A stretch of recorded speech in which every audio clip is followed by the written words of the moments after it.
আপন ভাইয়ের বোনের ফুফুর ইত্যাদি সম্পদ নয়ছয় করার কোনো অধিকার নেই। ওই লোক জালেম, ওই লোক একেবারে নিকৃষ্ট, একদম নিকৃষ্ট, একদম পচা মানুষ, একেবারে শ্রেষ্ঠ জালেম যে আপন জনের হক নষ্ট করে,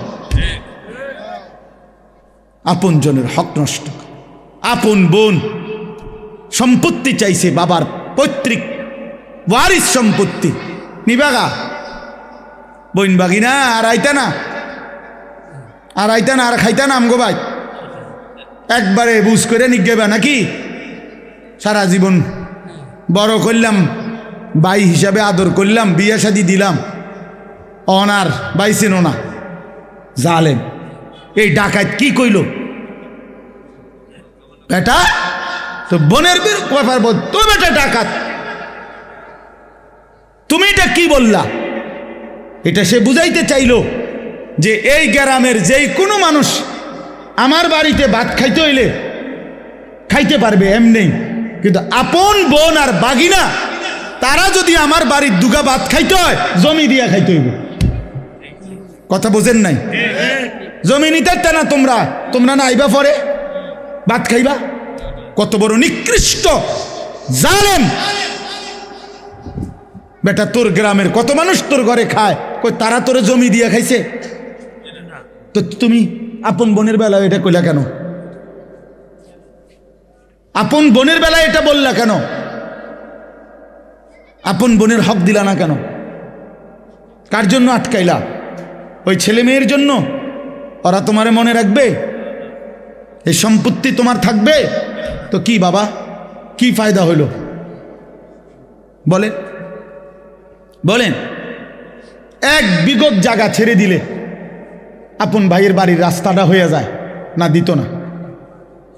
এই গাছ কান কাটতে লাইলে এনদে রাস্তাটা আইসা পড়ে না? দিত না? কেন? অসুবিধা কি? মনে করেন আমনে রে, সে তো আমার ভাই, আল্লাহর জন্য দুনিয়া একটু ছেড়ে দিলে কি হয়? দুনিয়া এমনিই ছাড়তে হবে না? কথা বলেন না কেন? আপনিও থাকবেন না, দুনিয়াও থাকবে না। এটা সত্য কিনা বলেন? একদিন আমিও থাকবো না, একদিন এই পৃথিবীও থাকবে না। কাল্লা ইদা দুক্কাতিল আরদু দাক্কাং দাক্কা, আল্লাহ বলে সাবধান বান্দা, মনে রেখো আমি কিন্তু এই জমিন পাথরের মতো চূর্ণ বিচূর্ণ করে ফেলব, পাউডার বানায় ফেলব। তো কেন তুমি এই কামরা কামড়িটা করলা? কেন হক দিলা না? কেন আমনের ক্ষমতা দেখাইলেন? দলিলের মার ফেস আমনে বুঝেন, অথবা টেয়া দিয়া পয়সা দিয়া হদ্দার মাতব্বরের কইয়া বাটপারি করে আমনে নিয়ে নিলেন আর এই 2 শতক। তো কি বেশি কি নিলেন? 2 শতকের জন্য অনন্তকালের আখেরাত বরবাদ করে দিলেন। 5 শতক জমির লেগা 10 দুনিয়া বরাবর জান্নাত ত্যাগ করে দিলেন। আস্তাগফিরুল্লাহ! কি করলেন, কি করলেন? এই জন্য বাবা, কোনোভাবেই আপনজনের হক, এটা বান্দার হক। বান্দা এক বাপ মারা যাওয়ার পরে বাপের কিনা যদি 1 কেজি লবণ নুন থাকে ঘরে, আল্লাহর কসম ভাই বোন সবার উপরে শরীয়ত সম্মতভাবে এই নুন বন্টন করে দেওয়া ফরজ। এটাই শরীয়ত। নুন, নুন, জি জি, লবণ। আপনি তো হুদা মনে করছেন জমিন। বাড়ির ভিটা, এই যে বসত ভিটা যেটা, এটা 100 বোনের হক, ভাই বোন সবার হক। যেই জালেমরা আপন বোনকে বসত ভিটার থেকে বঞ্চিত করছে, ওরা জালেম, ওদের জন্য জাহান্নাম অপেক্ষা করছে। এটা নিজেরা কোত্থেকে এই গাঁজাখুরি কথা কোত্থেকে বানাইছে জিজ্ঞাসা করো। বলেন মিয়া, এখন প্রতিবাদ করেন। আমি আর কোনোদিন আসতাম না আপনার এলাকা। কি হয়েছে? কথা বলেন না। আর কোনোদিন নাহলে আসলাম না। আর কি, আপনি বাঁচবেন কয়দিন, আমি আর বাঁচবো কয়দিন? বলেন বাবা, আপনি বাঁচবেন কয়দিন, আমি বাঁচবো কয়দিন? কে বানায় নিল এই কথা যে আপন বসত বিটায় বোনেরা পায় না। এত বড় মিথ্যা কথা, গাঁজাখুরি কথা আসমানের নিচে জমিনের উপরে পৃথিবীর কোনো কিতাবে নাই। এই সমাজের বানানো কথা এটা। আমি আমার বোনের সম্পত্তি যখন দিছি, এই বসতের কসম আল্লাহর, আমার বোন অবাক। তিন বোন বোনেরা আমার বড় বোন কিতারে কস ভাই, এ কথাতে জীবনে প্রথম শুনলাম। আমি বলি 100 বোন, বাবার এই পৈতৃক যে ভিটা, এখান থেকে আপনারা আপনাদের অংশ নিয়ে যান। আপনি যদি বিশ্বাস না হয়, কারো দরকার আমার বোনের নাম্বার দেই, কালকে ফোন দিয়ে। হ্যাঁ চলেন, খামখেয়ালি মনে করছেন দুনিয়া। আপনিও মরে যাবেন, আমিও মরে যাব, দুনিয়াও থাকবে না, আমিও থাকবো না। তো হিসাব দিতে হবে না? কথা বলেন না কেন? তো কি মনে করছেন আখেরাত? 1.25 লক্ষ আম্বিয়া যে আখেরাতের হাসরের ময়দানের ভয়ে কানছে মিয়া, সেই মাঠের নাম হাসরের মাঠ। 1.25 লক্ষ নবী, আদম থেকে রসুল সাল্লাল্লাহু আলাইহি সাল্লাম পর্যন্ত হাসরের মাঠের ভয়ে কানছে। রব্বি লা তুখজিনি ইয়াওমা ইউবাসুন ইয়াওমা লা ইয়ানফাউ ওয়ালা মালুন ওয়ালা বানুন। এই যে ইব্রাহিম নবী বলছে, আল্লাহ হাসরের ওই কঠিন ময়দানে আমি ইব্রাহিম রে বেইজ্জতি করেন না। দোয়া করছি। আপনার কাছে হয়তো মনে হইব এখন, হুজুর ইডি কইয়া ওনার ফেঁস লাগাইল সমাজটার মধ্যে।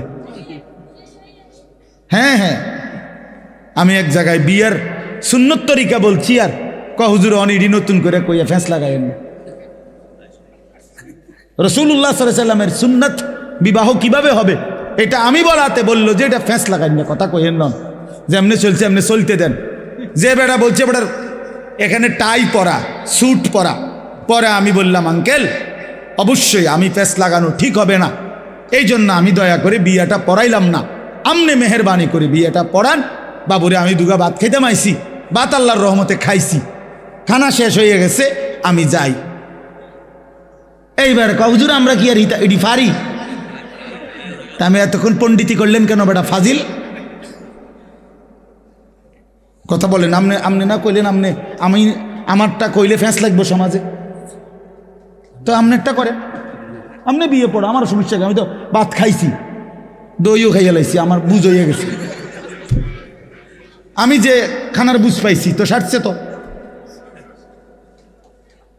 হ্যাঁ, এই জন্য বাবা আমি হয়তো একটু শক্ত বলে ফেললাম আর কি, এই ওজনে কম দেওয়া, কাউকে ঠকানো, এটা একটি নিকৃষ্ট অপরাধ, এর জন্য জাহান্নাম। কোরআনুল কারীমের মধ্যে পৃথিবীর ইতিহাসে আল্লাহ তাআলা বহু নবীর সম্প্রদায়কে আল্লাহ তাআলা আযাব দিয়ে একবারে চিরতরে ধ্বংস করে দিয়েছেন পুরা জাতি, এমন ইতিহাস কোরআন শরীফে আছে। নূহ আলাইহিস সালামের জাতি, হযরত হুদ আলাইহিস সালামের জাতি, হযরত লূত আলাইহিস সালামের জাতি, হযরত সালেহ আলাইহিস সালামের জাতি, হযরত শুআইব আলাইহিস সালামের জাতি, বিশেষ করে এই 5টে কওম উল্লেখযোগ্য, যাদের পুরা কওম আল্লাহ তাআলা নাফরমানির কারণে আল্লাহ তাআলা চূড়ান্ত আযাব দিয়ে ছোট বড় কোলের বাচ্চা পেটের বাচ্চা সব শেষ করে দিছে, একসাথে শেষ। তো এই জাতির প্রত্যেকটার অগণিত অপরাধ ছিল, এর মধ্যে উল্লেখযোগ্য বিশেষ বিশেষ কোনো একটা অপরাধ ছিল, এক এক কওমের এক একটা। এর মধ্যে শুআইব আলাইহিস সালামের জাতি, যেটা কওমে শুআইব, এই হযরত শুআইব আলাইহিস সালামের জাতি, আল্লাহ তাআলা এই জাতিকেও ধ্বংস করে দিছে। আসমানি এক ফেরেশতা আইসা আল্লাহর হুকুমে ফজরের ওয়াক্তে শুআইব আলাইহিস সালামের জাতির এলাকায় একটা বিকট চিৎকার দিছে, এক আওয়াজে পুরা কওম ফাসবাহু ফি দারিহিম জাসিমিন, সকলেই তাদের নিজ নিজ ঘরে উপুর হইয়া পইরা ওইখানেই মারা গেছে। এই অবাধ্য জাতি শুআইব আলাইহিস সালামের কওম তাদের বড় অপরাধ ছিল, মেইন অপরাধ ছিল তারা ওজনে কম দিত। কোরআন শরীফে আছে।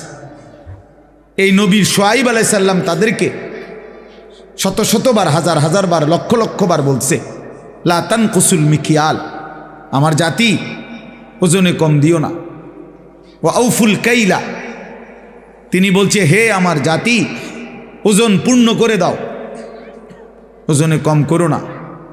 ইন্নী আখাফু আলাইকুম আযাবা ইয়াউমিন আযীম, আমি তোমাদের উপরে বড় ভয়ানক আযাবের ভয় করছি। তোমরা যেভাবে মানুষকে ঠকাচ্ছ, ও চিরেই তোমাদের উপরে বড় সড়ো আযাব আসবে। এই কথা কোরআনে আছে, উনি বারবার বলছে, কিন্তু নাফরমান জাতি পাত্তা দেয় নাই।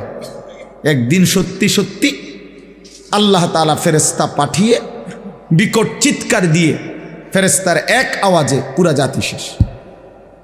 আর ভোরবেলা তারা কেউ আর জাগে নাই। তাহলে আমার বলার উদ্দেশ্য হলো এটা, ওজনে কম না দেওয়া। অসংখ্য ব্যবসায়ী এই তার পণ্যের মধ্যে ওজনের মধ্যে কম দেয়, ঠকায়।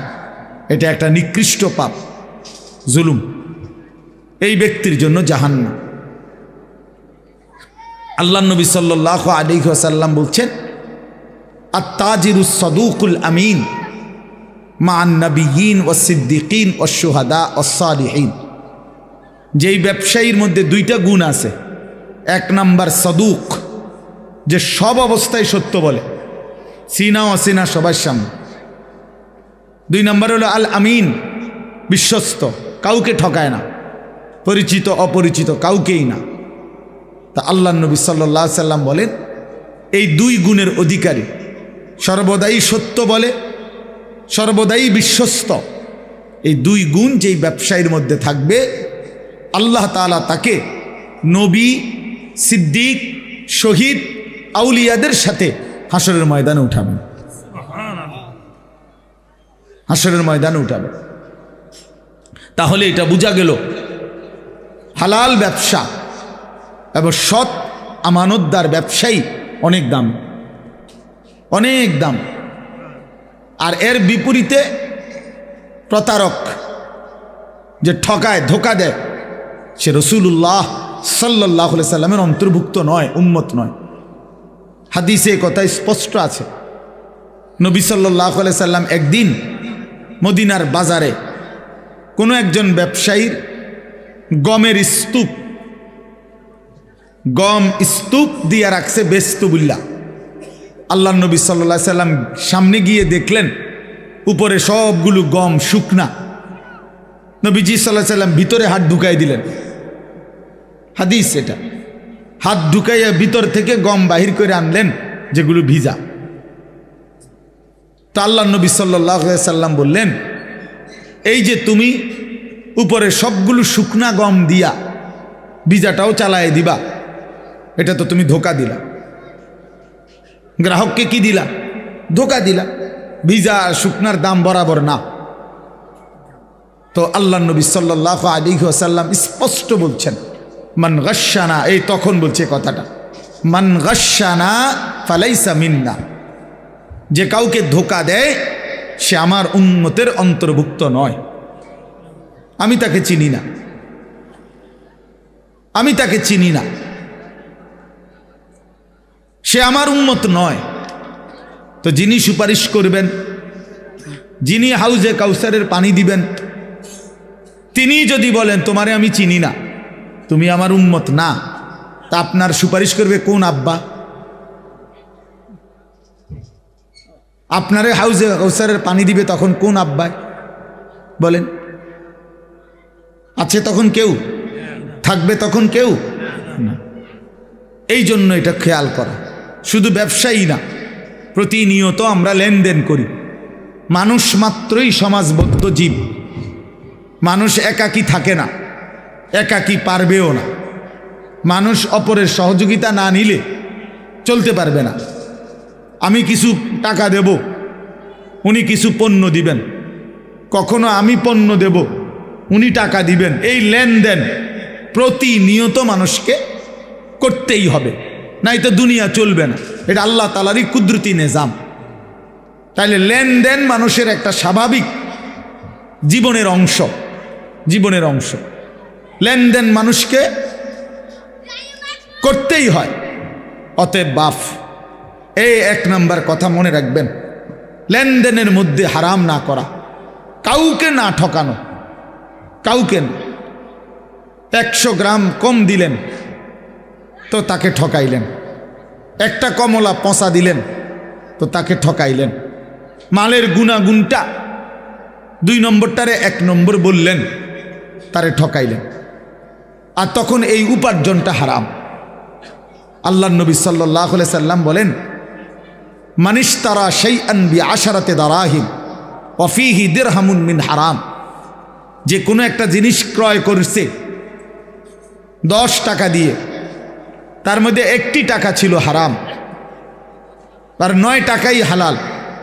আল্লাহ নবী সাল্লাল্লাহু আলাইহি ওয়াসাল্লাম বলেন, আল্লাহ তাআলা ওই জিনিসটি যতক্ষণ পর্যন্ত তার কাছে থাকবে, তার কোনো ওয়াক্তের ফরজ কিংবা নফল, দান কিংবা সাদাকা আল্লাহর দরবারে কবুল হবে না।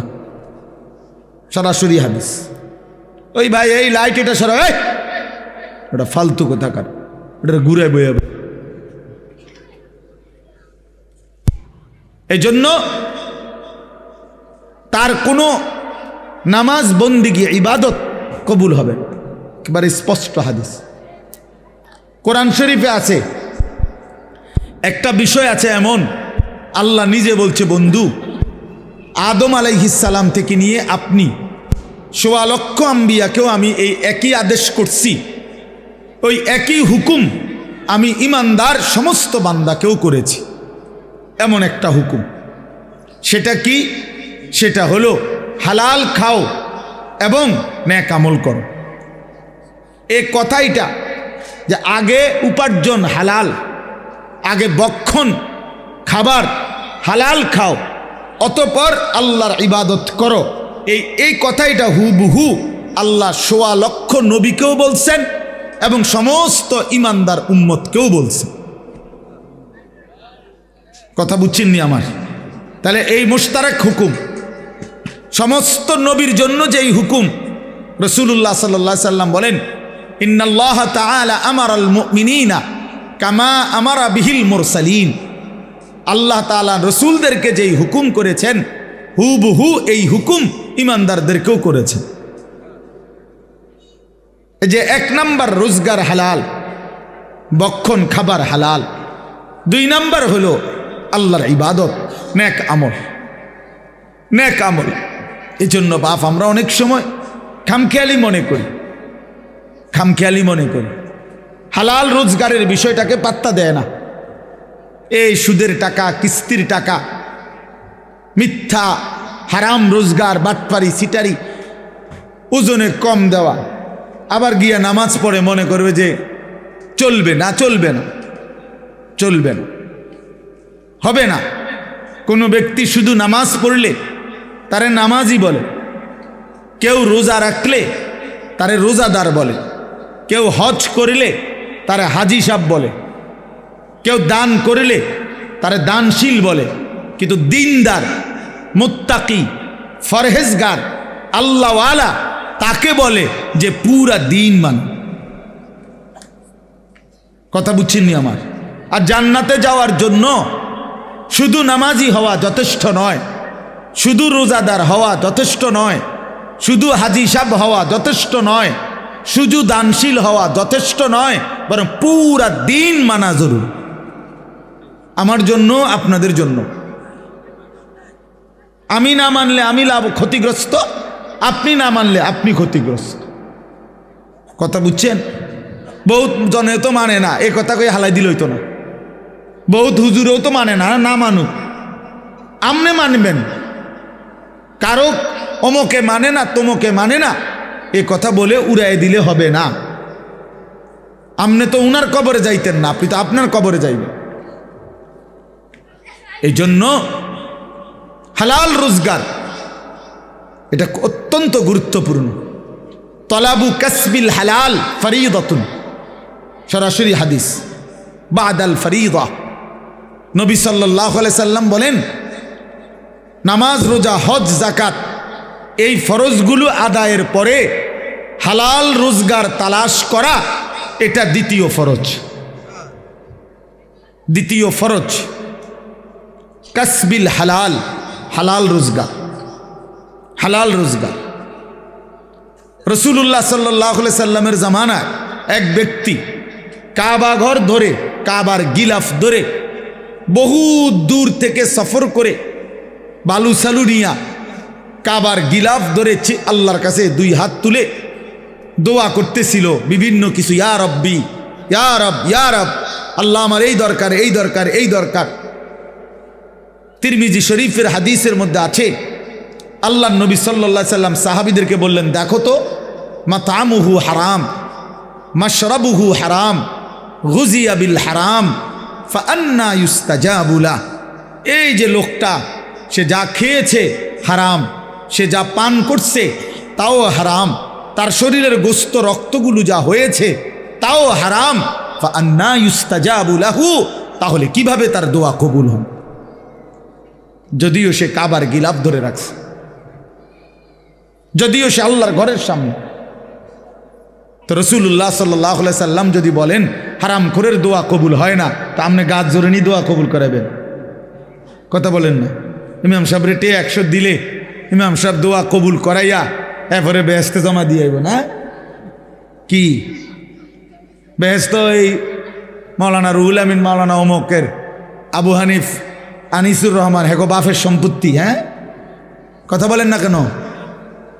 বেহেশত কি ইমাম সাহেবের বাপের সম্পত্তি? তো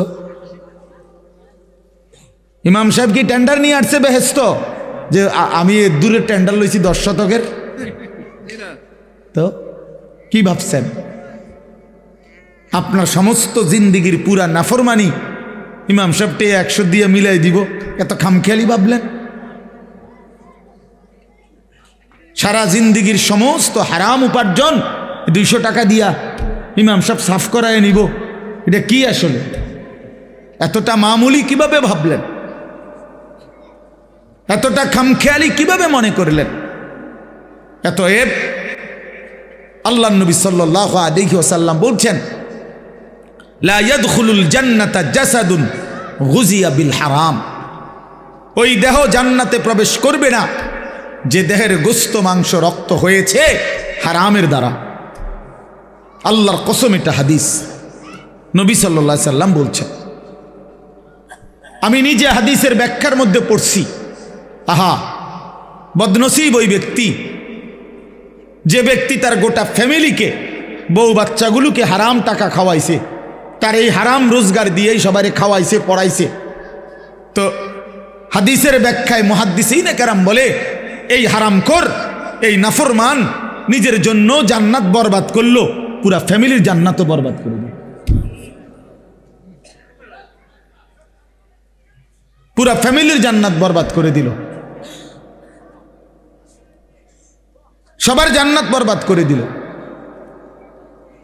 এই জন্য বাবা, আপনি যদি মনে করেন ইসলাম শুধু নামাজ না, ইসলামের গুরুত্বপূর্ণ ইবাদত নামাজ, কিন্তু ইসলাম শুধু নামাজ না। ইসলামের গুরুত্বপূর্ণ ইবাদত রোজা, কিন্তু ইসলাম শুধু রোজা না। ইসলামের অত্যন্ত গুরুত্বপূর্ণ ইবাদত হজ, কিন্তু ইসলাম শুধু হজ না, শুধু হজ না। ইসলাম পুরা দিন মানা। ইয়া আইয়ুহাল্লাযীনা আমানু দুখুলু ফিস সিলমি কাফা, পুরা দিনে প্রবেশ করো। আল্লাহ বলছে 100। এই জন্য আমি আপনাদের কাছে এই প্রথম কথা এটা বললাম, কেউ, আমিও আপনিও নিয়ত করেন কাউকে ঠকাবেন না, বলেন ইনশাআল্লাহ। এটা অনেক বড় জঘন্য, অনেক বড় নিকৃষ্ট মানসিকতা, নিকৃষ্ট মানসিকতা। এবার আসেন এই আয়াতের, এই শব্দের আরেকটু ব্যাখ্যা। সেটা হলো তাতফিফ, মানে বান্দার হক, আল্লাহর হক কোনো কিছুতেই কমতি না করা, ঘাটতি না করা, এটা তাফসির আছে। আল্লাহর যত হক আমার কাছে তা পূর্ণ আদায় করা, ঘাটতি করলে, কমতি করলে, ত্রুটি করলে এটা ততফিফ, এটা ততফিফ, ওই ব্যক্তির জন্য জাহান্নাম। বান্দার হক যেটা, সেখানেও যদি কেউ ঘাটতি করে, কমতি করে, ত্রুটি করে, ধোকা দেয়, না দেয়, তো সেটাও ততফিফ, ওই ব্যক্তির জন্য জাহান্নাম। আসেন আমি দুইটা উদাহরণ দেই। এক নাম্বার হলো নামাজ, আল্লাহর হক। কার হক? এই নামাজ যারা আদায় করে তাদের দায়িত্ব নামাজের মধ্যে এক সুতাও ঘাটতি না করা, তাইলে ততফিফ হবে। হাদিসে আছে রুকু, সেজদা, অজু, নামাজের নিয়ত, সানা, সূরা ফাতিহা, কোরআন শরীফের সূরা, তাসবিহ, আত্তাহিয়াতু, দুরূদ শরীফ, দোয়ায়ে মাসুরা, দোয়ায়ে কুনুত এবং ধীরস্থিরতা, কোনো কিছুর মধ্যে ত্রুটি না করা। ত্রুটি করলে ততফিফ, ত্রুটি করলে আল্লাহর হকের মধ্যে ত্রুটি করলেন, আপনার জন্য জাহান্নাম। আপনি গ্রামের না শহরের, আপনি স্কুলের না কলেজের, আপনি মূর্খ না পাবলিক, আপনি কি গ্রামদের সাধারণ মানুষ না অসাধারণ, এগুলো কোনো কথা না, এগুলো একটাও কোনো হিসাব না। আপনি মুসলমান কিনা সেটা বলেন। যদি বলেন হ্যাঁ আমি মুসলমান, তাহলে অবশ্যই অবশ্যই সূরা, কেরাত, দোয়া, কালাম, রুকু, সেজদা, নামাজ 100 শুদ্ধ হইতে হবে। যার সূরা অশুদ্ধ, যার দোয়া কালাম অশুদ্ধ, যার আলহামদুলিল্লাহ সূরা অশুদ্ধ, সে আল্লাহর হকের মধ্যে ত্রুটি করছে, তার নামাজ আদায় হয় না, জাহান্নাম তার জন্য অপেক্ষা করছে। আপনারা এই বোকামি করেন, আপনাদের অন্তরের মধ্যে কেউ বসাই দিছে আমরা সাধারণ মানুষ, আমরা গ্রামের মানুষ, আমরা সিধা সাদা মানুষ, আমরা জেনারেল মানুষ, আমরা স্কুল কলেজে পড়ছি অথবা কিছুই পড়ি নাই, আমগো দোয়া কালাম সূরা কেরাত কোনো রকম একটু হইলে এবে রুকু সেজদা দেওন, আমরা কি আর এত টান ফার্মু? কাজে আমরারে এমনি বেহেস্ত দিতে হইব, আর হুজুররারে বেহেস্ত দিতে হইলে সূরা কেরাত, দোয়া কালাম 100 শুদ্ধ সঠিক বুঝা এরপরে হুজুরের বেহেস্ত দিতে হবে। কারণ আমগোর লাগে বেহেস্তটা কঠিন হয়ে গেছে, আমনের জন্য এটা সহজ হয়ে গেছে। এটা তো বেইনসাফি, আর আল্লাহ তো বেইনসাফি করতে পারে না। আমি যদি আল্লাহরে কই আল্লাহ আমি বেহেস্তে যাইতে হইলে 30 পারা কোরআন শরীফ আমার শুদ্ধকরণ লাগছে, আমি রুকু সেজদা ঠিক করণ লাগছে, এবারটা বেহেস্তে যাইতে গিয়া এবার কিছুই ঠিক করণ লাগে নাই, এমনি বেহেস্তে যাইতেছে গা, এটা কেমন ইনসাফ হইল? কথা বলেন না? তখন কি কি ব্যাপার ভাই? এই জন্য সাবধান। আবু হানিফ ভাই এটা বলতেছিল যে কেমন মুমিন হলেন, আল্লাহর কোরআন শুদ্ধ পড়তে পারেন না। আমি তো বলি আল্লাহর কোরআন যে শুদ্ধ পড়তে পারে না ওই বেটা বোবা। কেন শুদ্ধ পারে না? যেহেতু সে বোবা। বাস্তব মূলত এ বেটা বোবা দেখতে পারে না, কথা কইতে জানে না। বলে না আমি তো কত কথা শুনি, না এগুলো কথা না, এগুলো ছাড়াও দুনিয়া চলত। বাকি যত কথা বলে মানুষ, এগুলো না বললেও দুনিয়া ভোগ করা যাইতো। যার প্রমাণ বোবা নিজে। যারা বোবা মানুষ তারা ভাতও খায়, বোবা মানুষ পেশাব পায়খানাও করে, বোবা ঘুমও যায়, বোবা বিয়াও করে, বোবার বাচ্চাও হয়। মাত্র তাইলে হেইতে কেমনে দুনিয়া ভোগ করে? কথা বলেন। তাহলে বুঝা গেল কথা না বলিয়েও দুনিয়া কি করা যায়, তো সারছে তো। তাইলে আর আমনে কথা কইয়া লাভ হইল কি? আপনারে জবান দিল কেন? তাইলে বাতের লাগে তো হেবেটা ভাত খায় কেমনে? আপনারে জবান দিল কি লেগে? হতনের লাগে তো হেইতে হতে কেমনে বলেন?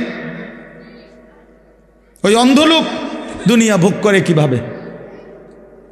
ওই বধির লোক দুনিয়া ভোগ করে কিভাবে? এই জন্য বাপ আল্লাহর হক অনেক, এত রাত আমি সব বলা যাবে না, একটাই বললাম নামাজ। রুকু দেন, আপনাদের অনেক বয়স্ক লোক আছেন, রুকু দিয়া মাথা একটু উঠাইয়া আরেকটা সেজদা জায়গা, এ বাটপার, এই বুড়া বাটপার, মনে রাখেন, 1 নম্বর বাটপার, এটা বাটপার,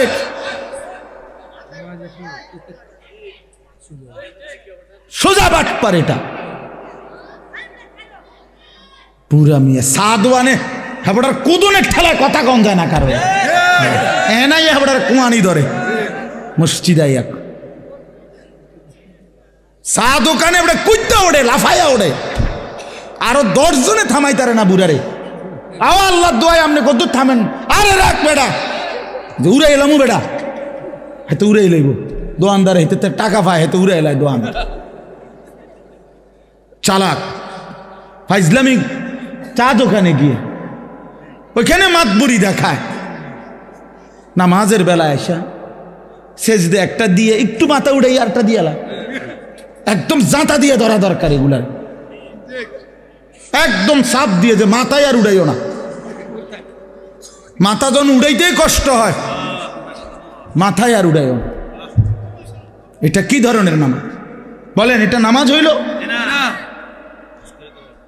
এটা তাফসীর, তাফসীর আমি নিজে পড়ছি বাবা, আমি তো শক্ত বলি, বুঝার জন্য বলি। হযরত ওমর রাদিয়াল্লাহু তাআলা আনহু তাফসীরে মাআরিফুল কোরআনে আছে, আপনি এখন গিয়ে দেখেন। হযরত ওমর রাদিয়াল্লাহু তাআলা আনহু একদিন দেখছেন এক ব্যক্তিকে, সে রুকু এবং সেজদার মধ্যে ত্রুটি করছে, এর সাথে সাথে তাকে বললেন, লাকাদ তাফফাফতা, হে আল্লাহর বান্দা, তুমি তাতফিফ করলা নামাজে, ওই যে এ ওয়াইলুল লিল মুতাফফিফিন, কমতি করলা আল্লাহর হক আদায়ে, তোমার জন্য জাহান্নাম, তোমার জন্য কি জাহান্নাম। ইসলাম মস্কারি না, আপনারা অনেক মানুষ মনে করেন আও আল্লাহ ভরসা, মাইতো না চাই, যত কয় এত না, যত কয় এত না, কইতো লাগলে কদ্দুর বাড়াইও কয় হুজুররা, আচ্ছা বাড়াইয়েই কইলাম, ধরেন মনে করেন আমি যে দূর বাড়াইয়া কইছি তার অর্ধেক, তো অর্ধেক ফিডা লইতে পারবেন তো, কথা কনা বোঝেন নাই, মনে যে তো কই এত না, ঠিক আছে, আচ্ছা অর্ধেক, তো অর্ধেক ফিডা লইতে পারবেন তো, তো তাইলে তো বলেন না অর্ধেক লইতে পারবেন, জিগান না, তো যত কয় অত না, মানে বাস্তবিক কথা এটাই ঠিক, হুজুররা যত কয় অত না, মানে হইল আল্লাহর কসম, আসলেই এটাই কথা, আমরা যত বলি তত না, বরং তার চাইতে কোটি গুণ বেশি। জাহান্নামের বর্ণনা কোনো আলেম পুরা দিতে পারবে না, জান্নাতের পুরা বর্ণনা কেউ দিতে পারবে না, বরং তার চাইতে কি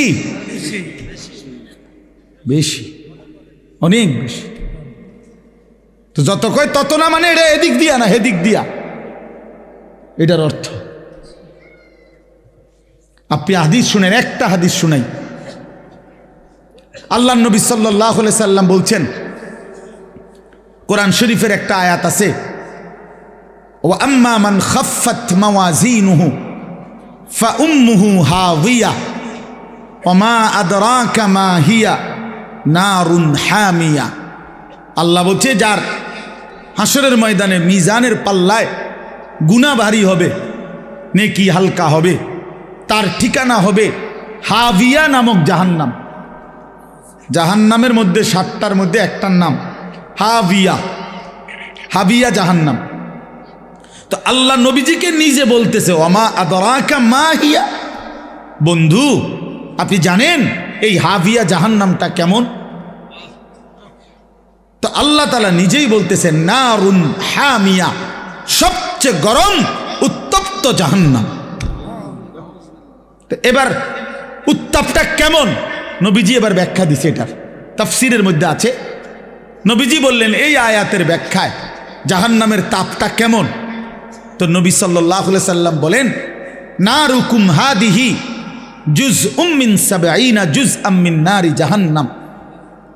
হায় আল্লাহ, নবী সাল্লাল্লাহু আলাইহি সাল্লাম বলেন, উম্মত তোমাদের দুনিয়ার আগুন জাহান্নামের আগুনের আল্লাহর কসম বাবা 70 ভাগের 1 ভাগ। এর চাইতে আরো 69 গুণ বেশি গরম জাহান্নামের আগুন। জাহান্নামের আগুন, বুঝছেননি আমার কথাটা? দুনিয়ার আগুন জাহান্নামের আগুনের কয় ভাগের কয় ভাগ? 70 ভাগের 1 ভাগ। এর চাইতে 69 গুণ বেশি আরো জাহান্নামের আগুন। এরপরে শুনেন না, শুনতেছেন? হাদিস আছে সাহাবায়ে কেরাম লাফ দিয়ে উঠছে, লাফ ফাল দিয়ে উঠছে। ফাল দিয়ে উঠা সাহাবীরা চিৎকার দিয়া বলছে, ইয়া রাসূলুল্লাহ ওয়া ইন্না যালিকা লাকাফিয়া, হে আল্লাহর নবী, আহা কি বললেন? জ্বালাইয়া পুরাইয়া ছাই করে ফেলার জন্য দুনিয়ার আগুনটাই তো যথেষ্ট, এইটাই তো ছাই বানায় ফেলে, এইটাই তো পুরাইয়া শেষ করে ফেলে। তো নবী সাল্লাল্লাহু আলাইহি সাল্লাম বলেন, তাহলেই ভাবো এর চাইতে আরো 69 গুণ বেশি তাপ জাহান্নামের আগুন, সেটা কেমন হবে? বুঝছেননি আমার কথাটা? তো যত কই তত না, ঠিকই তো তত না, অনেক বেশি কি না বলেন না? এই কথা এবার বুঝছেন? আল্লাহ তাআলা বলছেন, আমার বান্দার জন্য আমি যে জান্নাত বানাইছি, মা লা আইনুন রাআত, এত সুন্দর কোনো চোখ দেখে নাই, ওয়ালা উদুনুন সামিআত, এত সুন্দর কোনো কান শুনে নাই, ওয়ালা খাতারা আলা কলবি বাশার, কোনো অন্তর জান্নাতের বিস্তৃত সৌন্দর্য কল্পনাও করে না। তো ঠিকই তো, যত কই তত না, পুরোটা আমি করতে কমু, আমার তো আন্দাজে নাই, বোঝেন নাই কথা? আমি পুরোটা বলবো কেমনে? তাহলে জান্নাতের বর্ণনাও আমরা যত কই তত না, তার চাইতে বেশি। জাহান্নামের বর্ণনাও আমরা যত কই তত না, বরং তার চাইতে বেশি। খামখেয়ালি করেন না, খামখেয়ালি মনে করেন। হাসরের ময়দান মামুর বাড়ি না, হাসরের ময়দান নানার বাড়ি না, চাঁদওয়ানের পণ্ডিতি না, গ্রামের মাতবরিরা এতেরে হেতেরে ঠেলাঠেলি করা না। হ্যাঁ, আখেরাত হিসাবের ময়দান, হিসাবের ময়দান। দয়া করে অনুরোধ করলাম, দয়া করে অনুরোধ করলাম, আমার চিন্তা আপনি করেন না, আপনি চিন্তা করেন, নিজের ফিকির করেন, নিজের ফিকির করেন। কোনো আলেমের পিছনে সারাদিন পেরেশানিত পড়েন না। যাকে আল্লাহ এলেম দিছে তাকে আল্লাহ তাআলা দয়া করছে, নিজের ফিকির বানান। আহা আমার কি হবে, আমার কি হবে, আমার কি হবে? কোরআন শরীফে আছে, তাফসিরে শুনেন মিয়া, আল্লাহ তাআলা যেদিন এই আয়াত নাজিল করছে জাহান্নামের কথা বলতে গিয়ে, আল্লাহ তাআলা বলছে, আচ্ছা এগুলা কি বাচ্চা, এগুলা আমি বুঝলাম না, এই অপদার্থ এগুলা কোত্থেকে আইল? বুঝের কোনো ছেলে নাই যে এই বাচ্চাগুলো থামানো যায়? আহা, মানে ওই খিচুড়ি খাওয়াইব, খিচুড়ি খাওয়াইব না, এই কিছু একটা খাওয়াইব, এই জন্য এই কাবজা। এই রাতের 3টাও যদি বাজে, ভিতরেও বসবে না, কথাও শুনবে না, বাইতো যাইতো না। আফসুসের ব্যাপার। আরে ভাই, তো আল্লাহর দেওয়া মেহমানদারি, কিছু হলে তো হলোই, তো তাই বলে কি চিৎকার চেঁচামেচির কি অর্থ আছে?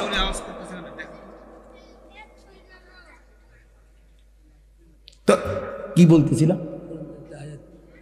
হ্যাঁ, মাশাআল্লাহ, আল্লাহ তাআলা যেদিন এই আয়াত নাজিল করছে, ওয়াকুদুহান নাস ওয়াল হিজারা, আমার কথা শুনেন বাবা, আল্লাহ বলছে, হে নবী শুনেন, জাহান্নামের আগুন লাকড়ি হবে, মানুষ এবং পাথর। মানুষ ফেলবে, আগুন আরো উত্তাপ হবে, পাথর ফেলবে, আগুন আরো উতরাইবে। তো এই আয়াত যখন নাজিল হয়েছে, একজন সাহাবী ছিলেন বিখ্যাত, হযরত সালমান ফারসি রাদিয়াল্লাহু তাআলা আনহু, আপনারাও নাম শুনছেন। এই সাহাবী এই কথা শুনে একটা চিৎকার দিয়া কানতে কানতে বাড়ির থেকে দূরে একটা পাহাড়ের উঁচু জায়গা এক কোনায় 3 দিন একটানা শুধু নামাজ আদায় করছে, আর বাকিটা টাইম চোখের পানি ফেলে শুধু কাঁদছে, আর এই এক বাক্য বারবার বলছে, হায় জাহান্নামের আগুনের লাকড়ি হবে মানুষ, আমি যদি হই সেটা আমার কি হবে? 3 দিন পরে নবী সাল্লাল্লাহু আলাইহি সাল্লাম সাহাবীদেরকে জিজ্ঞেস করছে, সাহাবীরা আমার সালমান কোথায়? তাকে তো দেখছি না। সাহাবীরা খুঁজতে খুঁজতে তালাশ করে ওই পাহাড়ের উঁচু জায়গার থেকে ওনারে ধরে আনছে। আইনা নবীজির সামনে আইনা বলছি, ইয়া রাসূলুল্লাহ, সালমান তো সেখানে বসে কাঁদতেই আছে আর বলতেছে, হায় জাহান্নামের আগুনের লাকড়ি হবে মানুষ, আমি যদি হই আমার কি হবে? এ কথা বলে শুধু কাঁদতেছে। আল্লাহ নবী সাল্লাল্লাহু আলাইহি সাল্লাম বললেন, সালমান কি হলো? বলছি, ইয়া রাসূলুল্লাহ, এই আয়াতের ভয় আমার তো চোখের পানি বন্ধ হইতে দিচ্ছে না, আমার তো ভয় হচ্ছে, আমি তো থামতে পারতেছি না, আমি যদি জাহান্নামের লাকড়ি হই আমার কি হবে? আল্লাহর কসম, তখন নবী সাল্লাল্লাহু আলাইহি সাল্লাম বলছে, সালমান আমি রসুল সাক্ষ্য দিলাম জান্নাত তোমার অপেক্ষা করছে, জান্নাত তোমার অপেক্ষা করছে, তুমি থামো। তো তিনি কান্না থামাইছে। আপনি আমি মস্কারি মনে করেন, আপনি মস্কারি আর কি মনে করেন? বিড়ি খাইতে খাইতে কথা কয়, বিড়ি খাইতে খাইতে কথা মানে কথা যে বলে মনে হয় যেন কোনো পাত্তাই নাই, পরোয়াই নাই। বুঝেন নাই কথা? কি মনে করছেন আখেরা, পরকাল, হাসরের ময়দান? আল্লাহ আমাদেরকে বুঝ দান করেন। চলেন তাইলে আল্লাহর হক, আমি এক রাতে তো সব বলা যাবে না, কিন্তু এটা বুঝাইতে চাইছি, নামাজ, রুকু, সেজদা, নিয়ত, সানা, সূরা ফাতিহা, অন্য সূরা মিলানো, তাশাহুদ, দুরুদ শরীফ, দোয়ায়ে মাসুরা, দোয়ায়ে কুনুত, সব কিছু 100 সঠিক হইতে হবে, শুদ্ধ হইতে হবে, শতভাগ। কোনো রকম হইলে হবে না। ইসলামে কোনো রকম কিছু নাই, একেবারে একটা বস্তু কোনো রকম বলতে ইসলামে কি, সেটা কি? কোনো রকম কোনো কিছু নাই, কোনো রকম হলে হবে না, কাফাতান, পূর্ণ হইতে হবে, পূর্ণ হইতে হবে, পূর্ণ হইতে হবে। এই জন্য একটা জিনিস জরুরি, যদি মনে থাকে মনে রাখবেন, যেই কোনো নেক আমল আল্লাহর কাছে কবুল হওয়ার জন্য 2 জিনিস বাধ্যতামূলক, জরুরি, লাজেম। এক, ওই আমলটি বিশুদ্ধ হওয়া, নবী সাল্লাল্লাহু আলাইহি সাল্লামের হুবহু তরিকা মতো হওয়া, এটাই বিশুদ্ধতার মাপকাঠি। আর 2 নাম্বার আল্লাহর জন্য হওয়া। প্রথম হলো নবী সাল্লাল্লাহু আলাইহি সাল্লামের শতভাগ তরিকা মতো হওয়া, 2 নাম্বার আল্লাহর জন্য হওয়া। তাহলে সেটা আসমানে পৌঁছবে, আল্লাহর কাছে কবুল হবে। এজন্য নামাজ তো পড়লেন আল্লাহর জন্যই, কিন্তু পড়লেন তো ভুল, অশুদ্ধ, তো হবে না, লাভ হবে না। পড়লেন তো শুদ্ধ, কিন্তু মানুষের দেখানোর লাগিয়া, আল্লাহর জন্য না, তাইলেও হবে না। 2টা একসাথে হইতে হবে, বিশুদ্ধ হওয়া, আল্লাহর জন্য হওয়া। কোন কি কইছি? কোন আল্লাহর জন্য বিশুদ্ধ হওয়া, আল্লাহর জন্য। বিশুদ্ধ হবে কিভাবে? রাসূলুল্লাহ সাল্লাল্লাহু আলাইহি সাল্লামের হুবহু তরিকা মতো, তরিকা মতো। এই জন্য আপনাদের কাছে অনুরোধ, এই আয়া সূরা থেকে আমি বললাম তাতফিফ, এটা গুরুত্বপূর্ণ বিষয়। হয় ইমাম মালিক রাহমাতুল্লাহ আলাইহি বলছেন, লিকুল্লি শাইইন ওয়াফাউন ওয়া তাতফিফুন, প্রত্যেক বিষয়ের একটা আছে পূর্ণ আর একটা আছে ঘাটতি, কমতি। ইসলামের মধ্যে কোনো আমল যেন ঘাটতি না হয়, পূর্ণ হইতে হবে, পূর্ণ হইতে হবে। আল্লাহ আমাদেরকে তৌফিক দান করেন। দ্বিতীয় কথা হইল বান্দার হক, এটার মধ্যেও কমতি না করা, ঘাটতি না করা। এখানে আমি শুধু একটা উদাহরণ বলি, সেটা হলো আপনজনের হক, আপনজনের হক বঞ্চিত না করা, ঘাটতি না করা। তাইলে ওই লোক জালেম, ওই লোকের জন্য জাহান্নাম। যারা আপন বোনের সম্পদ দেন নাই, আপনার জন্য জাহান্নাম। যারা আপন ফুফুর সম্পদ দেন নাই, আপনার জন্য জাহান্নাম। যারা আপন ভাইয়ের সম্পদ দেয় নাই, তাদের জন্য জাহান্নাম। যারা আপন স্ত্রীর মোহর আদায় করেন নাই, তাদের জন্য জাহান্নাম অপেক্ষা করছে। বান্দার হক এগুলো। কার হক? বান্দা। আরো আছে, একটাই বললাম, বান্দার হক কমতি করা যাবে না, কমতি করা যাবে। আপন বোন বাবার মৃত্যুর পরে ঠিক যা পায় তা পুরা দিতে হবে, শরীয়ত যেভাবে বলছে। এনে নয় ছয় করার, বাটপারি সিটারি করার কোনো সুযোগ নেই। আপন স্ত্রীর মোহর আদায় না করার কোনো সুযোগ নেই। আপন ভাইয়ের, বোনের, ফুফুর ইত্যাদি সম্পদ নয় ছয় করার কোনো অধিকার নেই। ওই লোক জালেম, ওই লোক একেবারে নিকৃষ্ট, একদম নিকৃষ্ট, একদম পচা মানুষ, একেবারে শ্রেষ্ঠ জালেম যে আপন জনের হক নষ্ট করে, আপন জনের হক নষ্ট করে। আপন বোন সম্পত্তি চাইছে, বাবার পৈতৃক ওয়ারিস সম্পত্তি নিবাগা, বইন বাগি না, আর আইতা না, আর আইতা না, আর খাইতা না আমগো ভাই, একবারে বুঝ করে নিগেবা নাকি? সারা জীবন বড় করলাম, ভাই হিসাবে আদর করলাম, বিয়ে শাদি দিলাম, অনার বাইছেন না, জালেম। এই ডাকাত কি কইল? বেটা তো বোনের ব্যাপার বল, তো বেটা ডাকাত, তুমি এটা কি বললা? এটা সে বুঝাইতে চাইলো যে এই গ্রামের যেই কোনো মানুষ আমার বাড়িতে ভাত খাইতে হইলে খাইতে পারবে এমনি, কিন্তু আপন বোন আর বাগিনা তারা যদি আমার বাড়ির দুগা ভাত খাইতে হয় জমি দিয়া খাইতে হইবে।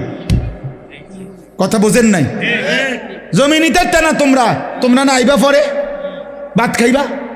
কত বড় নিকৃষ্ট জালেম বেটা! তোর গ্রামের কত মানুষ তোর ঘরে খায়, কই তারা তোর জমি দিয়া খাইছে?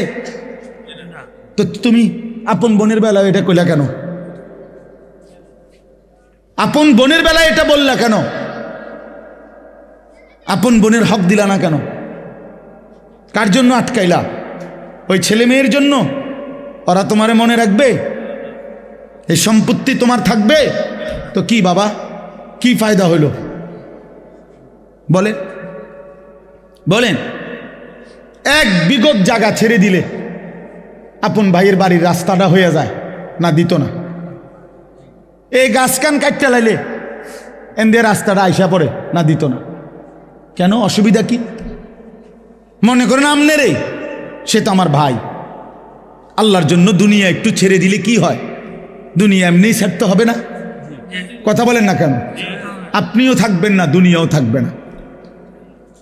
এটা সত্য কিনা বলেন? একদিন আমিও থাকবো না, একদিন এই পৃথিবীও থাকবে না। কাল্লা ইদা দুক্কাতিল আরদু দাক্কাং দাক্কা, আল্লাহ বলে সাবধান বান্দা, মনে রেখো আমি কিন্তু এই জমিন পাথরের মতো চূর্ণ বিচূর্ণ করে ফেলব, পাউডার বানায় ফেলব। তো কেন তুমি এই কামরা কামড়িটা করলা? কেন হক দিলা না? কেন আমনের ক্ষমতা দেখাইলেন? দলিলের মায়ের ফেস আমনে বুঝেন, অথবা টেয়া দিয়া পয়সা দিয়া হদ্দার মাতব্বরের কইয়া বাটপারি করে আমনে নিয়ে নিলেন আর এই 2 শতক। তো কি বেশি কি নিলেন? 2 শতকের জন্য অনন্তকালের আখেরাত বরবাদ করে দিলেন। 5 শতক জমির লেগা 10 দুনিয়া বরাবর জান্নাত ত্যাগ করে দিলেন। আস্তাগফিরুল্লাহ! কি করলেন, কি করলেন? এই জন্য বাবা, কোনোভাবেই আপনজনের হক, এটা বান্দার হক। বান্দা এক বাপ মারা যাওয়ার পরে বাপের কিনা যদি 1 কেজি লবণ নুন থাকে ঘরে, আল্লাহর কসম ভাই বোন সবার উপরে শরীয়ত সম্মতভাবে এই নুন বন্টন করে দেওয়া ফরজ। এটাই শরীয়ত। নুন, নুন, জি জি, লবণ। আপনি তো হুদা মনে করছেন জমিন, বাড়ির ভিটা, এই যে বসত ভিটা যেটা, এটা 100 বোনের হক, ভাই বোন সবার হক। যেই জালেমরা আপন বোনকে বসত ভিটার থেকে বঞ্চিত করছে, ওরা জালেম, ওদের জন্য জাহান্নাম অপেক্ষা করছে। এটা নিজেরা কোত্থেকে এই গাঁজাখুরি কথা কোত্থেকে বানাইছে জিজ্ঞাসা করো। বলেন মিয়া, এখন প্রতিবাদ করেন। আমি আর কোনোদিন আসতাম না আপনার এলাকা। কি হইছে কথা বলেন না। আর কোনোদিন নাহলে আসলাম না। আর কি আপনি বাঁচবেন কয়দিন, আমি আর বাঁচবো কয়দিন? বলেন বাবা, আপনি বাঁচবেন কয়দিন, আমি বাঁচবো কয়দিন? কে বানায় নিল এই কথা যে আপন বসত বিটায় বোনেরা পায় না? এত বড় মিথ্যা কথা, গাঁজাখুরি কথা আসমানের নিচে জমিনের উপরে পৃথিবীর কোনো কিতাবে নাই। এই সমাজের বানানো কথা এটা। আমি আমার বোনের সম্পত্তি যখন দিছি এই বসতের কসম আল্লাহর, আমার বোন অবাক। তিন বোন বোনেরা আমার বড় বোন কিতারে কস ভাই, এ কথাতে জীবনে প্রথম শুনলাম। আমি বলি 100 বোন বাবার এই পৈতৃক যে ভিটা, এখান থেকে আপনারা আপনাদের অংশ নিয়ে যান। আপনি যদি বিশ্বাস না হয়, কারো দরকার আমার বোনের নাম্বার দেই, কালকে ফোন দিয়ে। হ্যাঁ চলেন। খামখেয়ালি মনে করছেন দুনিয়া? আপনিও মরে যাবেন, আমিও মরে যাব। দুনিয়াও থাকবে না, আমিও থাকবো না। তো হিসাব দিতে হবে না? কথা বলেন না কেন? তো কি মনে করছেন আখেরাত? 1.25 লক্ষ আম্বিয়া যে আখেরাতের হাসরের ময়দানের ভয়ে কানছে মিয়া, সেই মাঠের নাম হাসরের মাঠ। 1.25 লক্ষ নবী, আদম থেকে রসুল সাল্লাল্লাহু আলাইহি সাল্লাম পর্যন্ত হাসরের মাঠের ভয়ে কানছে। রব্বি লা তুখজিনি ইয়াওমা ইউবাসুন ইয়াওমা লা ইয়ানফাউ ওয়ালা মালুন ওয়ালা বানুন। এই যে ইব্রাহিম নবী বলছে, আল্লাহ হাসরের ওই কঠিন ময়দানে আমি ইব্রাহিম রে বেইজ্জতি করেন না। দোয়া করছি। আপনার কাছে হয়তো মনে হইব এখন, হুজুর ইডি কই ওনার ফেঁস লাগাইলো সমাজটার মধ্যে। হ্যাঁ, আমি এক জায়গায় বিয়ের সুন্নত তরিকা বলছি, আর হুজুর অনিডি নতুন করে কইয়া ফেঁস লাগাইন না। রাসূলুল্লাহ সাল্লাল্লাহু আলাইহি সাল্লামের সুন্নত বিবাহ কিভাবে হবে এটা আমি বলাতে বললো যে এটা ফেঁস লাগাইন না, কথা কইেন না, যে এমনি চলছে এমনি চলতে দেন। যে বেটা বলছে বেটার এখানে টাই পরা, স্যুট পরা, পরে আমি বললাম আঙ্কেল অবশ্যই আমি ফেঁস লাগানো ঠিক হবে না, এই জন্য আমি দয়া করে বিয়েটা পড়াইলাম না। আমনে মেহরবানি করে বিয়েটা পড়ান। বাবুরে আমি দুগা ভাত খেতে মাইছি, ভাত আল্লাহর রহমতে খাইছি, খানা শেষ হয়ে গেছে, আমি যাই। এইবার হুজুর আমরা কি আর এটি পারি? তা আমি এতক্ষণ পণ্ডিতি করলেন কেন বেটা ফাজিল? কথা বলেন। আমনে না কইলেন, আমি আমারটা কইলে ফ্যাঁস লাগবো সমাজে, তো আমনেরটা করে আমনে বিয়ে পড়ো, আমার সমস্যা কি? আমি তো ভাত খাইছি, দইও খাইয়া লাইছি, আমার বুঝ হইয়া গেছে। আমি যে খানার বুঝ পাইছি তো সারছে তো।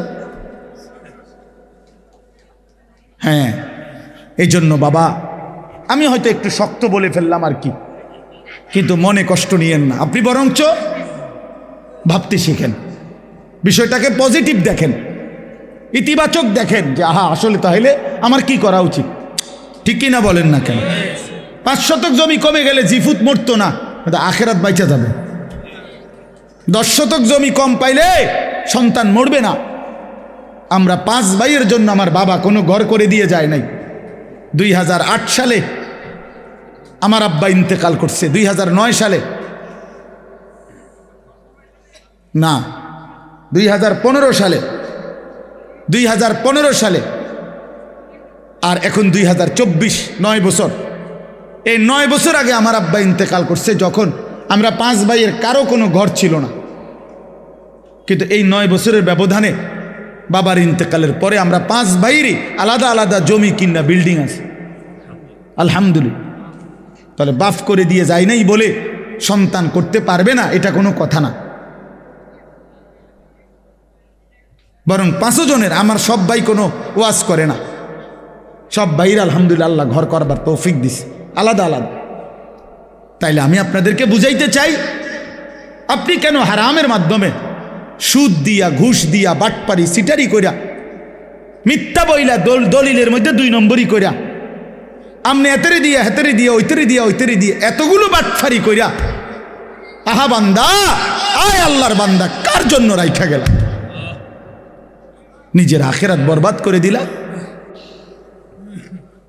কার জন্য রাইখা গেলে এই 10 শতক জমি? এত সিটারি করলা, এতটি দলিলের মধ্যে এতগুলো ফেঁস লাগাইয়া এ কদ্দুর জমি উদ্ধার করলা, বিনিময়ে আজ কার জন্য রেখে যাচ্ছ? তোমার না বলে? কবরে যাওয়ার দিন নাফরমান নিচ্ছ না কেন জমি? এই নাফরমান, এই না বলে তোর 10 শতক জমিন নেস না কেন? এগুলো বলে নাও না কেন? এটা না তোমার? এই তাল গাছিটার লাগে না 30 বার মেল করলা, এটা নেও না কার? এত কষ্ট করে তাল গাছ উদ্ধার করলা, এটা এখন থুয়ে যাও কা? ইয়াকুলু ইবনু আদামা মালি ওয়া মালি। আল্লাহ নবী সাল্লাল্লাহু আলাইহি সাল্লাম বলেন, আহা বনি আদম সারাদিন বলে আমার মাল, আমার মাল, আমার মাল, আমার মাল। ওয়া হাল্লাকা ইবনা আদামা মিন মালিক। হাই বনি আদম, তোমার মাল কোথায়? নবীজি বলতেছে ওয়া হাল্লাকা আইন, তোমার মাল কোথায়? বা তোমার মাল কেবল 3টা। রাসূলুল্লাহ সাল্লাল্লাহু আলাইহি সাল্লাম বলছে তোমার কেবল 3টি।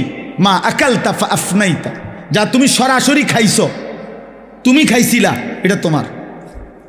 আও লাবিস্তা ফা আবলাইতা, যেটা সরাসরি গায়ে দিছো, তুমি গায়ে দিছো, এইটা তোমার। আও তাসাদ্দাকতা ফা আমদাইতা, যেটা আল্লাহর রাস্তায় দান করছো, সদকা করছো, মসজিদে মাদ্রাসায় মাহফিলে গরিবকে, অসহায়কে, বঞ্চিতকে, দুস্থকে আল্লাহর পথে খরচ করছো, এটা আখেরাতে জমা হয়েছে, এটা তোমার। কয়টা হলো? আল্লাহর কসম নবী বলছে এই 3টাই তোমার। অমা সেওয়া দালিকা, আর বাকি সব ফাজাহিবুন, তোমার থেকে চলে যাবে। ও তারিকুহু লিন্নাস, মানুষের জন্যই রেখে যাবে, মানুষের জন্যই রেখে যাবে। শুধু শুধু ভুল করলা বান্দা, এতগুলো মিথ্যা বলা দরকার ছিল না, এতগুলো বাটফারি করার দরকার ছিল না, এত সিটারি করার দরকার ছিল না। এই কদ্দুর জমির লেগে, এ কয়টা টাকার জন্য, এ কদ্দুর ঘরের ফার্নিচারের জন্য এত মিশা কথা কইতে হয় না। 50 বছর সুদ খাইয়া, 30 বছর বাটফারি ব্যবসা কইরা, 50 বছর পর্যন্ত হালাল হারাম রোজগার কইরা কি কামাই করছে? 1 সেট সোফা বানাইছে, 6টা টেবিল, আর 6টা চেয়ার, একটা ডাইনিং টেবিল, 4খান খাট, 2টা আলমারি, একটা ফ্রিজ, আর 2 ডজন কাচের প্লেট, 1 ডজন চার কাপ, 6টা নুনের বাড়ি, 4টা বাথরুমের মধ্যে 4টা বদনা, লোডা লোডা, আর কি তা ফাঙ্গাস, তেলাফিয়া, দুন্দুল, করলা, ধন্যতা, কাঁচামরিচ, খিরা, টমাটো, ঠিক না, পাতাকপি, ফুলকপি, আর কি আর কি? এ সব দিয়ে মালের দাম হইতো না 50 লাখ? কথা বলেন না কেন? আপনার ঘরের যে সামান, এ সবটির দাম 50 লাখ হবে? তো এই 50 লাখ টাকার জন্য এতগুলো মিথ্যা বললেন? এই 50 লক্ষ টাকার জন্য এত টাকা সুদ খাইলেন? এই 50 লক্ষ টাকার জন্য এতগুলো ওজনে কম দিলেন? আহা, এতগুলো মিথ্যা, খুব বেশি কি কামাই করলেন? এই বাপ, একটা লোক বলেন, বুঝতে শিখেন, খামখেয়ালি মনে করেন না। আপনি ভাবেন না আপনি কি করছেন কামাইটা? একটা ছেলে নামাজ পড়ে না, একটা মেয়ে পর্দা করে না, জিফুত নাতি নাতনি কেউ আল্লাহর কোরআন কদুর সাইয়াও পড়তে পারে না। এতগুলো নাফরমান ঘরে ঘুমায় 6 জন 7 জন, একটাও ফজরের নামাজ, খুদার 365 দিনের 1 বছরে কোনোদিন ফজরের নামাজ পড়ে না। এই জানোয়ার পাইলা কি ফায়দা হইল? কথা বলেন না কেন? কি ফায়দা? কি বলেন? আপনারা বলতেছেন জিরো। যে খাট বানাইলেন 70,000 টাকা দিয়া, ওই খাটে যে ছেলেটা ঘুমায়, ওই সারা রাত মোবাইলে উলঙ্গ ছবি দেখে। এই জানোয়ারের জন্য বানাইছেন খাট? এ তো জানোয়ার, এ তো মানুষের বাচ্চা না। 365 দিনে খোদার একটা বছরে যে কোনোদিন ফজরের নামাজ পড়লো না, এটা মানুষের বাচ্চা হয় কেমনে? এটা মুসলমানের বাচ্চা কেমনে?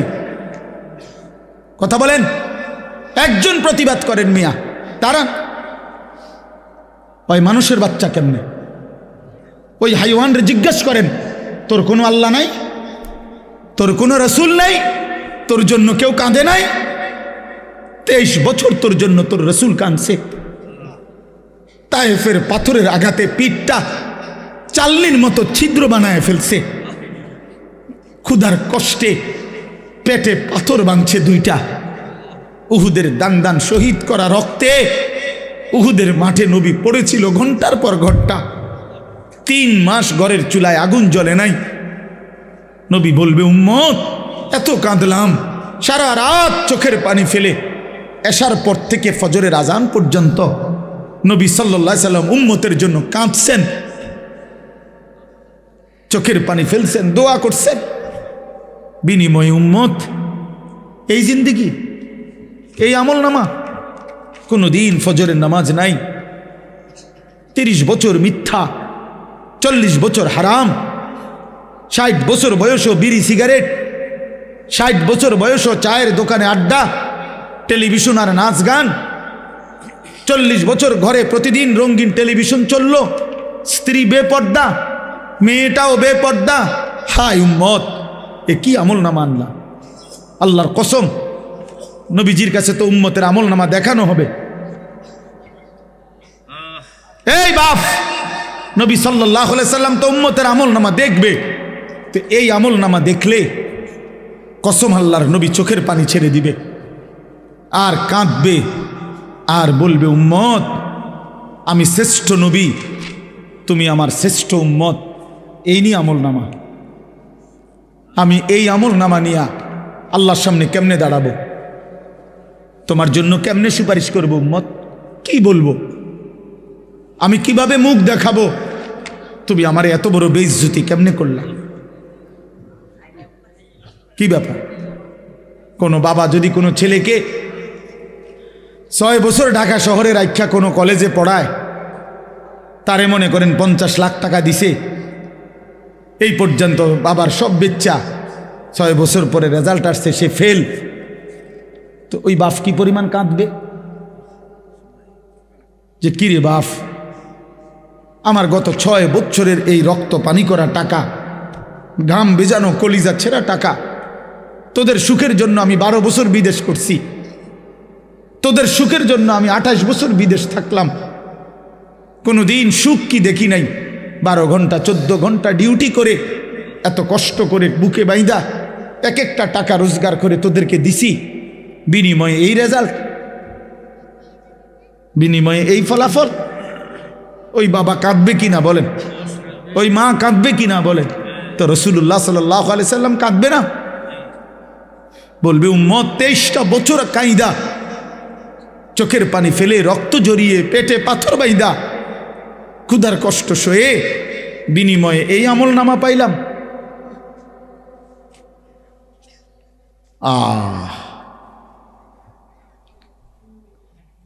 আপনি কি বলবেন? আপনি ভাবেন, আমি কি বলবো? আমি ভাবি। চলেন কথা শেষ, সবাই মিলেই ভাবেন, এটুকু ভাবেন, কি দাঁড়াবেন, কি বলবেন? নবী সাল্লাল্লাহু আলাইহি সাল্লাম বলবেন এটা, উম্মত আর কত কাঁদলে তোমার দিল নরম হইতো? আমি আর কত রক্ত ঝরাইলে তোমার মন নরম হইতো? তুমি আমারে বলো উম্মত, আপনি কি জবাব দিবেন বলিয়েন? এত বড় বয়সকালে কেমনে বিড়ি খান? এই দুর্গন্ধওয়ালা মুখ নিয়ে নবী সাল্লাল্লাহু আলাইহি সাল্লামের সামনে কেমনে দাঁড়াইবেন? প্রিয় নবী সাল্লাল্লাহু আলাইহি ওয়াসাল্লাম 1 সেকেন্ডের জন্য কোনোদিন দুর্গন্ধ পছন্দ করতেন না, বলেন না? নবী সাল্লাল্লাহু আলাইহি সাল্লাম যে রাস্তা দিয়ে হাঁটতেন, পরবর্তী কেউ আসলে বুঝতো এখান দিয়েই নবী গেছে, কারণ মেশকের ঘ্রাণ ভাসতে থাকতো। তার ঘাম মুবারক সাহাবীরা অপেক্ষা করত ঘাম ঝরলে শিশিতে ভরবে, সেটাই পরবর্তীতে মেশক আম্বর হিসাবে ব্যবহার করবে।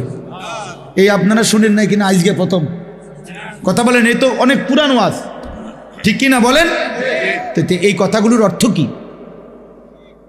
আল্লাহ নবী সাল্লাল্লাহু আলাইহি সাল্লাম বলছে, তিনটি জিনিস পৃথিবীতে আমার সবচেয়ে প্রিয়। 1 নাম্বার আতর, সুগন্ধি। 2 নাম্বার আমার বিবি, আমার স্ত্রীরা আমার প্রিয়। 3 নাম্বার নামাজ। তার 1 নম্বরে নবীর প্রিয় বস্তু ছিল দুনিয়াতে আতর, সুগন্ধি। তিনি দুর্গন্ধ পছন্দ করতেন না। বাবা, আপনি এই দুর্গন্ধওয়ালা বিড়ি মুখ লইয়া, প্রতিটা বিড়ি তো দুর্গন্ধ, প্রতিটা সিগারেটে তো দুর্গন্ধ, আপনি এটা নিয়া রাসূলুল্লাহ সাল্লাল্লাহু আলাইহি সাল্লামের সামনে কেমনে দাঁড়াইবেন বলে? নবী সাল্লাল্লাহু আলাইহি সাল্লাম তো কাঁচা পেঁয়াজ রসুনের দুর্গন্ধ সহ্য করতে পারতেন না, নিষেধ করছে। কাঁচা পেঁয়াজ রসুন খাইয়া আমাদের সামনে মসজিদে মানুষের মজমাতে আইসো না, বলেন নাই নবী? তো তাহলে এই বিড়ি সিগারেটের গন্ধ কি হবে? একদিন জীবনে জুমার নামাজের দিন মসজিদে নববীতে আল্লাহ নবী সাল্লাল্লাহু আলাইহি সাল্লাম কোন সাহাবীর ঘামের গন্ধ নাকে লাগছে, কোন একজনের। আল্লাহ নবী সাল্লাল্লাহু আলাইহি সাল্লাম বলছেন, গোসলুল জুমআতে ওয়াজিবুন আলা কুল্লি মুহতালিম। হাদিস, জুমার নামাজের দিন গোসল করা প্রত্যেক প্রাপ্তবয়স্ক ব্যক্তির উপরে বাধ্যতামূলক। একদিনেরও ঘামের গন্ধ নবী পছন্দ করে নাই। যিনি এত পবিত্র, এত পরিষ্কার, এত সুগন্ধিময় ছিলেন, তার সামনে কেমনে দাঁড়াইবেন? ও বাবা, বলেন না কেন? আপনার বিবেককে বলে গেল, উড়াইয়া দিয়েন না কথা। কিছু সালাক আছে গিয়া পরে কব কথাটি বালাই কইছে, আমরা লাগেই তো কয়, বুঝি তো পারি না, মানলে তো ভালো হইতো আসলে, কিন্তু আলাস পাট ফারি আলাপ আলাপ করে, ওটা মস্কারি করে। বুঝি তো আমরা তো কইছে, কথা তো বালাই কইছে, মানলে তো বালাই হইতো, ফারিদ না, ফারিদ না, ভাতের থালা খাইতে রে, ভাত বাহ খানা, ভাত কতটি খাইয়া আবার সাদওয়ানে গিয়া আবার পেঁয়াজু খায়, আলুর চপ খায়, আবার বন খায়, আবার চা খায়, আবার বিড়ি খায়। একটা ছোট্ট কথা মনে রাখবেন, যেই কোনো কেউরে জিজ্ঞাসা করেন, একজন ডাক্তারকে জিজ্ঞাসা করেন, বিড়ি সিগারেটের মধ্যে কোনো পুষ্টিও নাই, কোনো আপনার শরীরের ক্ষুধা নিবারণও হয় না, পুষ্টিকর কিছুও হয় না। তো যেই খাবারের মধ্যে কোনো পুষ্টিও নাই, কোনো ক্ষুধাও নিবারণ হয় না, আল্লাহর কসম, আল্লাহর কসম, এটা জাহান্নামী খাবার। এটা কোরআন শরীফের আয়াত, এটা জাহান্নামীদের খাবার। লা ইউসমিনু ওয়ালা ইউগনি মিন জু'। এইটা যেই খাবার শরীরে পুষ্টি যোগায় না, অথবা ক্ষুধাও কি করে না, নিবারণ করে না, কোরআন শরীফে আছে, এই খাবার জাহান্নামীদের খাবার। এরপরেও যদি কারো বিবেকে না হয়, তো এবারে কি তা করুন, এবারে বিরিয়ানি খাবাই ছেড়ে দেন, আর কি এবারে বিড়ি এবার ধরাইবই। হ্যাঁ, আরে কত মান আমরা বুঝি না, কইবা আরে হুজুর রাখো নাম, এতে কত মোটা তাজা হুজুর দেখছি বেটা, 1.5 বুড়া হুজুর আইছে এনে আমার মতো ডাকাইতে সরাইব। আমি লড়তাম না বেটা, যে রুম আছি এই রুমেই থাও, ব্যস্ত দিলে দোক, না দিলে না দোক। এসব বললে উড়াইয়া দিয়েন না। আখেরাত আসলেই কঠিন, আখেরাত আসলেই কি কঠিন। আল্লাহ আমাদেরকে বুঝ দান করেন। এবার তর্জমা শুনেন শুধু। আল্লাহর হুকুম মানলে, আল্লাহর অনুগত থাকলে, কোরআন সুন্নাহ মতো চললে, আল্লাহ তাআলা কোরআনের ভাষায় এই সূরায় বলছেন, ওই মানুষদেরকে বলে আবরার, নেককার। এই সূরার মধ্যে আল্লাহ মানুষকে 2টা ভাগ করছে।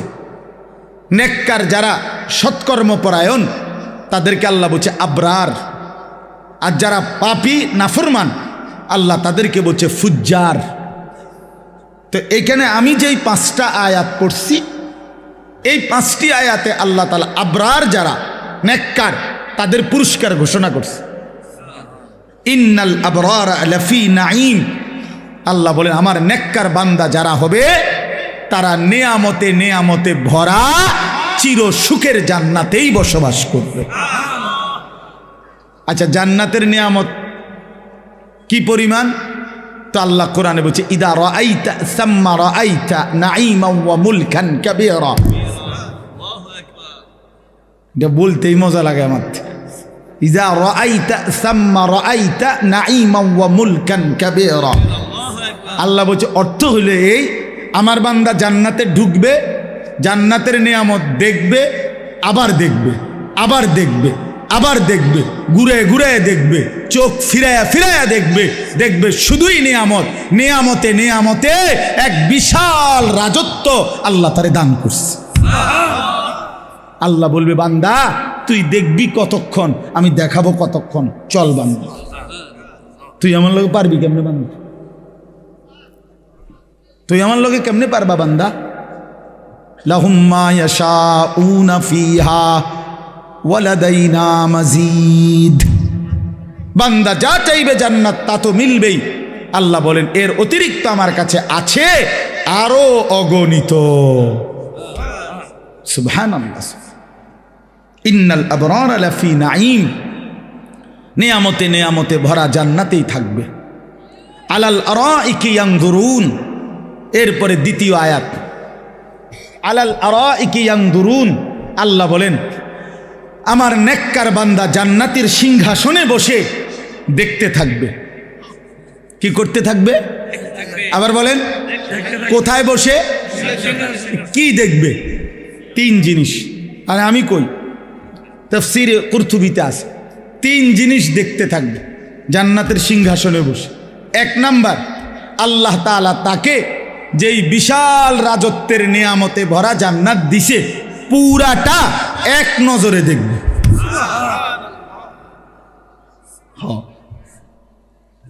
এক নজরে দেখবে। এখন কেমনে দেখবে তাহলে এক নজরে? নিশ্চয়ই জান্নাত হলো 10 হাত বাই 10 হাত মতো, নাহলে দেখবো কেমনে? জান্নাত যদি পুরা বাঙ্গরা ইউনিয়ন হয় আমরা কেমনে দেখবো?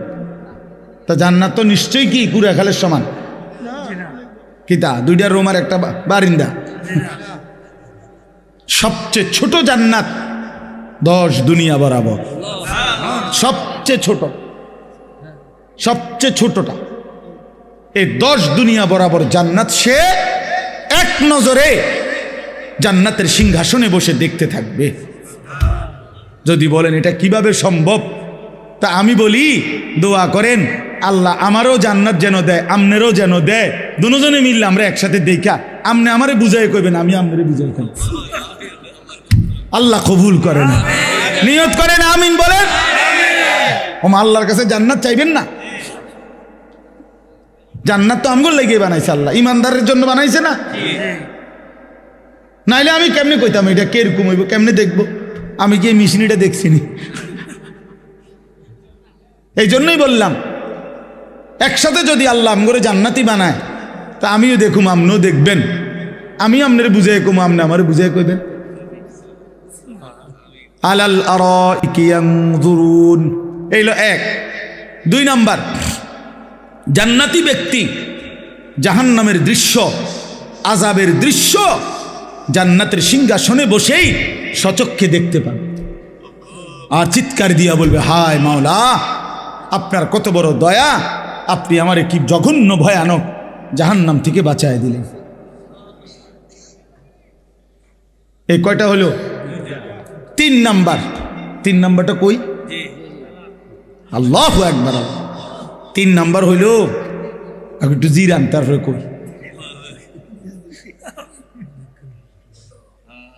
আল্লাহ। 3 নাম্বারটা হইল জান্নাতি বান্দা জান্নাতের সিংহাসনে বসে মহান আল্লাহ পাক রব্বুল আলামিনকে দেখতে থাকবে। প্রথমবার যখন দেখবে 70,000 বছর একটানা মালিকের দিকে তাকাইয়েই থাকবে। এটা কি মজাদার বিষয়। এর লাগে কইছে একটু জিরা, মানে একটু মজা করে কই। ইলা রাব্বিহা নাযিরা, সরাসরি রব্বুল আলামিনকে বান্দা দেখবে। আলাল আরাইকি ইয়ানজুরুন ইলা রাব্বিহি আযজা ওয়া জাল। জান্নাতি বান্দা সিংহাসনে বসে মহান আল্লাহ পাককে সচক্ষে দেখবে। ৭০,০০০ বছরের জন্য জান্নাতের সব নিয়ামত ভুলে যাবে। জান্নাতের হুরেরা টানাটানি শুরু করবে, হে আল্লাহর বান্দা জান্নাতি, আমাদেরকে তো ভুলেই গেলেন, আমাদের দিকে তো ফিরেই চাচ্ছেন না। জান্নাতি বলবে, হুরেরা, মহান আল্লাহ পাকের দিদারের সামনে পুরা জান্নাত আমার কাছে কোনো কিছুই মনে হয় না। আলাল আরাইকি ইয়ানজুরুন, এই হলো 2 নাম্বার। 3 নাম্বার, তাহলে 3টা। নিজের জান্নাত পুরাটা দেখবে, জাহান্নামীদের আযাবের দৃশ্য দেখবে, আর মহান আল্লাহ পাককে দেখবে। ঠিক আছে না মৌলানা? মনে রাখবে। এই যে মৌলানাও, আমি যখন সোনাকান্দা মাদ্রাসায় নতুন আসি, তখন এই শেষ, মানে হেগো পড়া শেষ বছর, আমিও মাত্র আসছি। তো কিছুদিন, হয়তো অল্প কিছুদিন আমার ক্লাসও ছিল। বাকি অনেক সুন্দর বয়ান করে, আল্লাহ ভালো করেন, তৌফিক দান করে। তাইলে আলাল আরাইকি ইয়ানজুরুন তারিফু ফি বুজুহিহিম নাদরাতান নাঈম। আল্লাহ নবীকে বড়, নবীজিকে আল্লাহ বলতেছে, বন্ধু শুনেন, জান্নাতি বান্দাকে আপনি যখনই দেখবেন 24 ঘন্টা তার চেহারার মধ্যে হাসি, আনন্দ, প্রফুল্লতা, চির সজীবতা বিরাজ করছে। 1 সেকেন্ড কোনো ক্লান্তি, বিরক্তি, পেরেশানি, অস্থিরতা বলতে কিচ্ছু না। তারিফু ফি বুজুহিহিম নাদরাতান নাঈম। হ্যাঁ, আচ্ছা, এই যে বাহিরে যারা এতক্ষণ ধরে ধরে, এরা এই বেশরমরা কেমনে আইয়া বইব এখন? না না, এগো, আচ্ছা, এগো তো একটা চোখ সরম তো আছে মানুষের না। এখন যখন বসবে, এখন মুনাজাতের টাইমে এরা এগো লজ্জা লাগবে না? শরম কম হইলে যা হয় আর কি, লজ্জা কম থাকলে যা হয়। আস্তাগফিরুল্লাহ।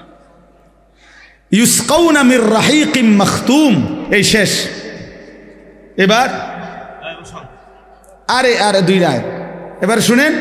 আল্লাহ বলেন, জান্নাতি বান্দাকে পান করানো হবে শরাব, জান্নাতি সুস্বাদু পানীয়, মাখতুম মোহরাঙ্কিত, সিল মারা।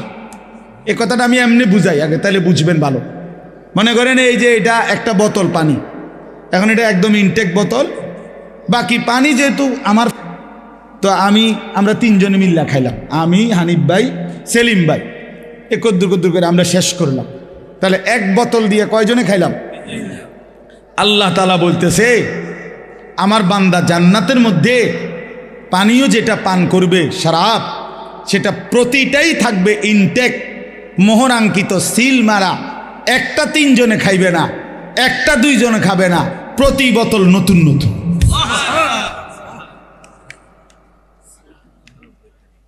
মাখতুম, প্রত্যেক বোতল সিল মারা, মোহর মারা, ইনটেক। হ্যাঁ, 3 জনে ভাগ করে খাওয়ানোর মতো জান্নাত। আল্লাহ বলে, কস কি বান্দা, এটা জান্নাত? দেখি সাপের বাজার নি, আমার মাদ্রাসা আছে না, এটা জান্নাত বান্দা। এখানে আমার বান্দা রাহিকিম মাখতুম, মোহর আঙ্কিত, সিলগালা করা, মোহর মারা পানীয়, প্রতি বোতল, প্রতি গ্লাস নতুন নতুন শরাব পান করবে। খিতামুহু মিস্ক, এই শেষ আয়াত। আল্লাহ তাআলা বলেন, এই মোহর যেটা, মানে সিল যেটা দিয়ে আটকায় রাখছে আর কি বোতলটা, এটা যখনই উঠাবে, প্রতি মোহর সরাইলেই পুরা চতুর্দিক পুরাটা মজমা মেশক আম্বরের ঘ্রাণে ভরে যাবে। খিতামহু মিস্ক, খিতাম মানেই মোহর, মানে মুখাটা, ওই সিল যেটা মারছে আর আটকায় রাখছে যেটা, এটা খুললেই কি বের হবে? মিস্কের ঘ্রাণ। ওয়াফি যালিকা ফালিয়াতানাফাসিল মুতানাফিসুন। এই শেষ কথা হলো আল্লাহ এবার উপদেশ দিচ্ছে, অতএব আমার বান্দা এমন চমৎকার জান্নাতের জন্যই তোমাদের প্রতিযোগিতা করা উচিত। বুঝছেননি বাংলা কথাটা? এমন সুন্দর জান্নাতের জন্যই, এমন চমৎকার মজাদার জান্নাতের জন্যই তোমাদের কি করা উচিত? প্রতিযোগিতা করা উচিত। তাফসিরে মাআরিফুল কোরআনে লিখছে, হে আল্লাহর বান্দা, আল্লাহ বুঝাইতে চাচ্ছে অতএব হে বান্দা, দুনিয়ার জন্য প্রতিযোগিতা কইরা কোনোই লাভ নাই। এটা সূক্ষ্ম কথা শুনেন, আমার কাছে খুব ভালো লাগছে এই কথাটা, যে লিখছে দুনিয়ার জন্য প্রতিযোগিতা কইরা সর্বোচ্চ চেষ্টা করে যে প্রথম হবে, ফার্স্ট হবে, সেও মরে যাবে, যে লাস্ট হবে সেও মরে যাবে। জিতলেও কবরে, হারলেও কবরে, তো লাভ হইল কি? বুঝেন নাই কথাটা? এটা দারুণ কথা না? মানে দুনিয়া আমি একবারে ঠিক আছে, আমি 1 নম্বর ধনী হইছেন তো, তার মরবিন নি আগে এটা কর, তো লাভ হইল কি? আর 1 নম্বর হইয়া কি লাভ হইলো? এমন যদি হইতো যেহেতু আমি ফার্স্ট হয়েছি আমার মরণ নাই, বাকি যারা লাস্ট হয়েছে তারা মরে যাবে, এরা যেহেতু পাস করছে না। তাহলে দুনিয়ার মধ্যে কোনো প্রতিযোগিতা করে লাভ নাই, দুনিয়া নিয়ে কারাকারি করে লাভ নাই। জিতলেও মরে যাবা, হারলেও কি মরে যাবে। ফার্স্ট হইলেও কবরে, লাস্ট হইলেও কি কবরে। অতএব যেটা আমার থেকে চলেই যাবে, যেটাকে আমি ছাড়তেই হবে, তার জন্য প্রতিযোগিতা না করে ওয়াফি যালিকা ফালিয়াতানাফাসিল মুতানাফিসুন, আল্লাহ বলে জান্নাতের জন্য প্রতিযোগিতা করা উচিত। লিমিসলি হাদা ফালিয়ামালিল আমিলুন, এই জান্নাতের জন্য তোমাদের নেক আমল করা উচিত। ফালিয়ারগাবির রাগিবুন, আগ্রহ উদ্দীপনা তোমাদের থাকা উচিত। আল্লাহ আমাকে তৌফিক দান করেন, আমাদের সকলকে তৌফিক দান করেন। আল্লাহ তাআলা এই মাহফিল, এই মাদ্রাসা, এই হেফজখানা কবুল করেন। আমার প্রিয় ভাই বন্ধু হাফেজ মাওলানা কারি আবু হানিফ, আমরা বন্ধু, ছেলেবেলায় একসাথে পড়ছি ব্রাহ্মণবাড়িয়া দারুল আরকাম মাদ্রাসায়। সেই থেকে উনিও আমারে খুব মহব্বত করে, আমিও মহব্বত করি। এই 17ই ডিসেম্বর শেষ বয়ানটা উনি নিছে, নিয়ে এবারে আসমানে দিছে না চাঁদের দেশে দিছে মাহফিলটা। আমি কখন জিগাইও না, ওই যে আমার বন্ধু যে, এই জন্য আমি জিজ্ঞাসাও করি না। এমনি তো আমি সব মাহফিল জিজ্ঞাসা করি, কিন্তু এইটা কিছুই বলি না। ঠিক আছে ভাই, হানিফ ভাইয়ের মাহফিল এটা, সে যেখানেই মনে হয় দিব, একখানে মনে আছে। তো পরে শুনি এই 2 দিন আগে মনে হয় আমারে, হ্যাঁ হ্যাঁ, ওই আমাদের কুড়াখাল মাহফিলের দিন বলতেছে, হুজুর এখানে আপনার আরেকটা বয়ান আছে। আমি কি জানি, আমি তো কইতারি না, করতে আইল এটা বয়ান, কয় যে 17ই ডিসেম্বর হানিফ ভাইয়ের যে বয়ান এইটা। ঠিক আছে, আলহামদুলিল্লাহ, কোনো অসুবিধা নাই। আল্লাহর কথা বললেই লাভ, ঠিক কিনা বলেন? কবি ইধার কবি উধার, কখনো একদিকে কখনো সেদিকে, কখনো নিচে কখনো উপরে, কখনো দুয়ারে দুয়ারে। আল্লাহর কথা বললেই লাভ, আল্লাহর কথা শুনলেই লাভ, আল্লাহর পথে আসলেই লাভ। ধাক্কা ধাক্কি না করি ভাইয়া বাপ, চলেন সবাই জান্নাতি হো। জান্নাত অনেক বড়, এই আমরাই মানুষই গুণ জান্নাতে ঢুকলে এত লোক ঢুকতে তো না, না মনে হয় না, ঠিক না? কথা বলেন না কেন? মানে আমরা এই কয়েকজন জান্নাতে যদি ঢুকে যাই, এরপরে তো আর বনবাহী লোক ঢুকতে পারতো না, আর তো জায়গা হইতো না, তো আর অসুবিধা কি?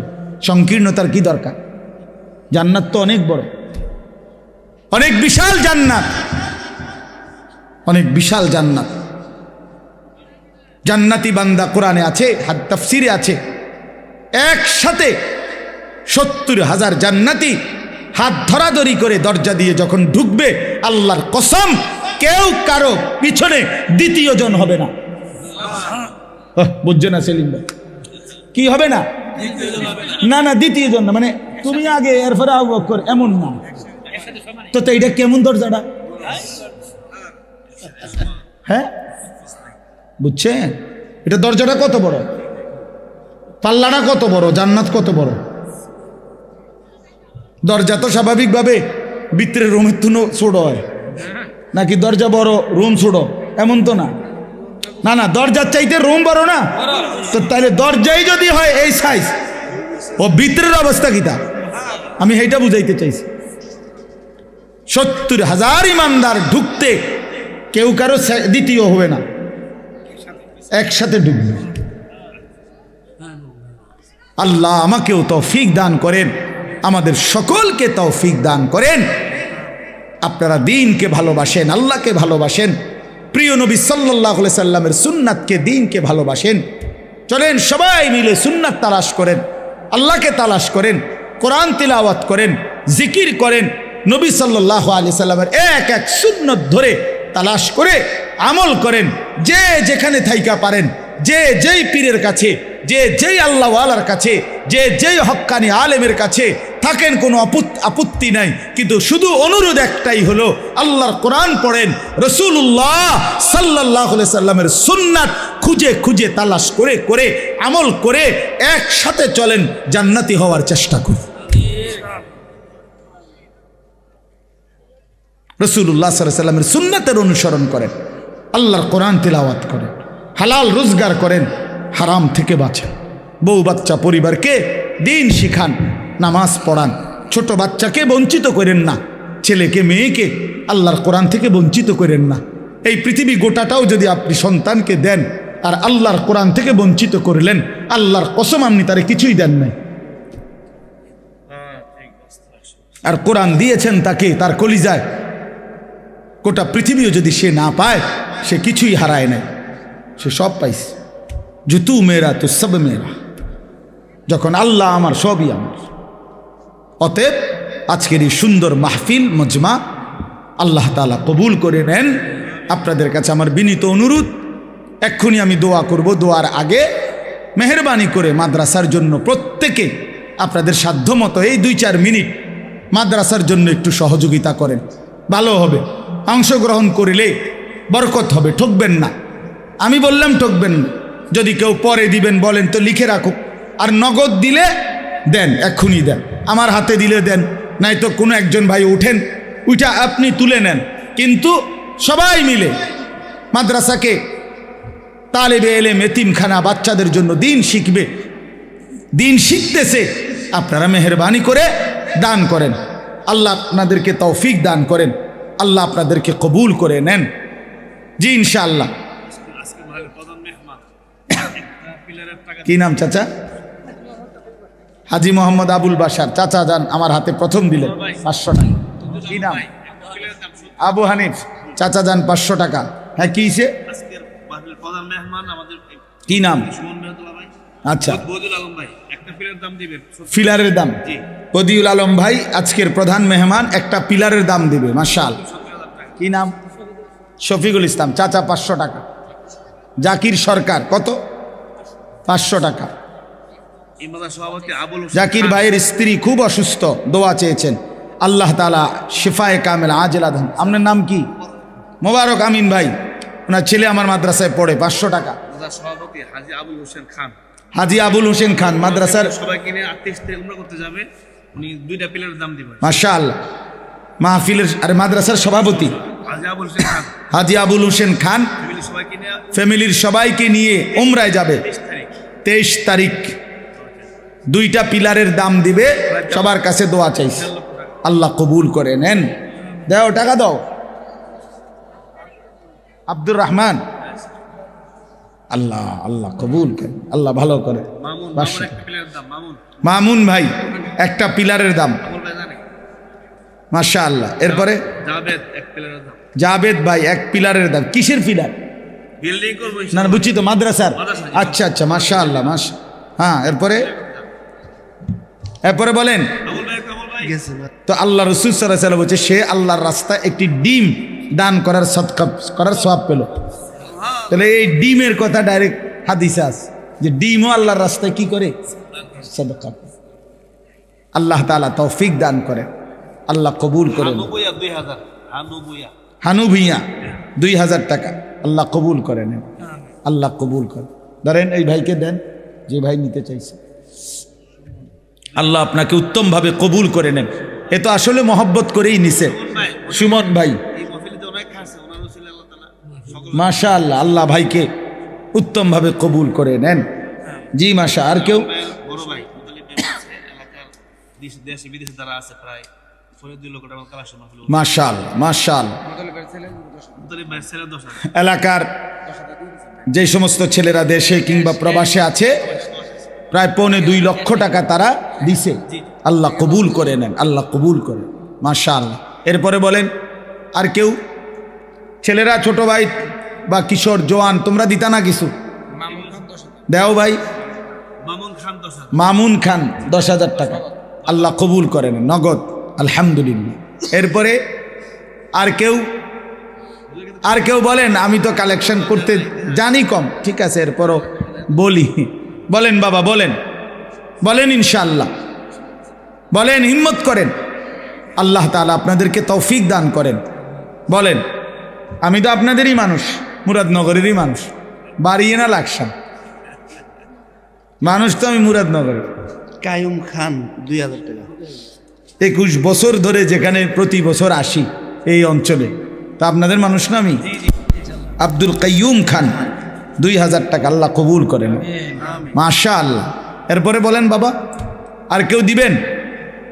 এবার নগদ দেন, বলেন ইনশাআল্লাহ। 500 টাকাই দেন, 200 টাকাই দেন, 100 টাকাই দেন, 1000 টাকাই দেন, আল্লাহর জন্য ঠকবেন না ইনশাআল্লাহ। ছাত্র রুমাল রেডি যাও ভাই, ভিতরে ঢোকো না ভাই। রুমাল নিয়ে রুমাল নিয়ে ছেলেরা তোমরাও দাও, আয় 10 টাকাই দাও, 10 টাকা দাও, 100 টাকা দাও, বরকত হবে, কেউ ফিরাই দিও না।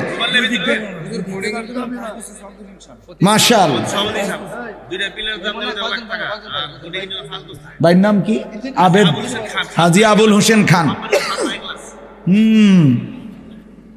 ভাই ইনশাআল্লাহ সবাই কিনা 5 বস্তা চাউল চাউল দিবেন, আল্লাহ আপনি কবুল করে নেন। মাশাআল্লাহ মাশাআল্লাহ। দেন ইনশাআল্লাহ। কই মাদ্রাসার কেউ ঢুকুক? ছাত্র ঢোকেন ছাত্র ঢোকেন আরে কোনো উস্তাদ নাই মাদ্রাসার? একাই সবাই ঢোকেন হ্যাঁ মাশাআল্লাহ। ডিমের টাকা দিয়ে দিছে সুমন ভাই 2000 টাকা, আল্লাহ কবুল করেন। আপনি ডিম তো বাজ্যা খাইব না, রোদে শুকিয়ে খাইব? এত টাকার ডিম বেডি দিয়ে হয়তো এটা কদর তো বুঝতো না। খুব শুনুন আমরা হাদিয়া দিছি দুটো ডিম না, একটা কাজ করি সুমন ভাই, ঠিক আছে, আমি একটা নিলাম, আপনি একটা নেন, যান, আমার একটা হাদিয়া দেন, আল্লাহ আপনাকে কবুল করে নেন। এই 2000 টাকা 2000 টাকা শহীদ ভাই শহীদ ভুঁইয়া 2000 টাকা আল্লাহ কবুল করে নেন, আলহামদুলিল্লাহ। আরো কেউ বলেন? বলেন। মা বোন যদি কেউ থাকেন আপনারাও দেন, আল্লাহ আপনাদেরকেও তৌফিক দান করেন। মা বোনদের মধ্যেও কেউ থাকলে বলেন, কাউরে দিয়া খবর পাঠান। বাবুল খান 200। বাবুল খান 200 আল্লাহ কবুল করে নেন।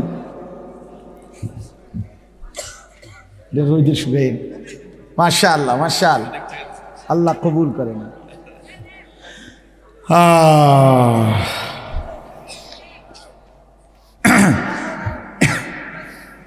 এ মেহমানরা বসেন, যারা মেহমান বসেন। হ্যাঁ, না না, কিছু তো শ্রোতা আর কিছু তো মেহমান। জলিল খান তিনি মারা গেছে কালকে পরশু দিন। দুলাল হ্যাঁ দুলাল খান 1000 টাকা আল্লাহ কবুল করে। আলিকবর খা 200 টাকা। আলী আকবর খা 200 টাকা আল্লাহ কবুল করে নেন, আলহামদুলিল্লাহ। ও মাশাআল্লাহ, আপনারা তো অনেক দিচ্ছেন, মাশাআল্লাহ মাশা, আল্লাহ আপনাদেরকে কবুল করে নেন। গিয়াসউদ্দিন ভুঁইয়া 1 বস্তা চাউল। গিয়াসউদ্দিন ভুঁইয়া 1 বস্তা চাউল আল্লাহ কবুল করেন। শহীদ খান 1000 টাকা। শহীদ খান 1000 টাকা। রুমাল বের না দিয়ে আসেন ভাই। তোমরা বসো না ভাইয়া, বসে দোয়া করো। এই সামনে তারা এ বাবা বসো, বসে দোয়া করো। দোয়া বসে করলে ভালো আদব। হুজুর সবাই বসো। বসে মোগল হোসেন খা 4 বস্তা সিমেন্ট। মাশাআল্লাহ। মকবুল হোসেন খান 4 বস্তা সিমেন্ট আল্লাহ কবুল করে নেন। আলহামদুলিল্লাহ, আলহামদুলিল্লাহ। আল্লাহুম্মা সাল্লি আলা মুহাম্মাদ।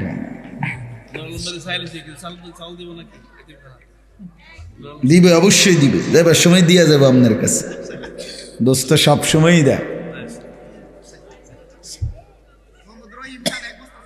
আব্দুর রহিম খান 1 বস্তা চাউল আল্লাহ কবুল করেন। আউযু বিল্লাহি মিনাশ শাইতানির রাজিম। আলহামদুলিল্লাহ। জলিল খা অনেক ইয়ে করে কালকে মারা গেছে, হ্যাঁ 3 মে 3,000 টাকা দিছে, আর আব্বুল একটু দোয়া করে। জলিল খা, আব্দুল জলিল খান, যিনি পরশু কালকে মারা গেছেন। অনেক খাচ্ছে ওনার 3 জন মেয়ে বাবার জন্য দোয়া আছে, 3 জনে 3,000 টাকা দিছেন। আল্লাহ কবুল করেন, আল্লাহ বোনদেরকেও মাফ করুন। মাশাআল্লাহ, অনেক দিছেন আপনারা, অনেক দিছেন। আল্লাহ আপনাদেরকে উত্তমভাবে বিনিময় দান করেন। জি জি, করিম খা 1 বস্তা সিমেন্ট। করিম খা, করিম খা, জলিল খার ভাই, বড় ভাই। ইয়া রাব্বি লাকাল হামদু কামা ইয়ানবাগি লিজালালি ওয়াজহিক ওয়া আযীমি সুলতানিক।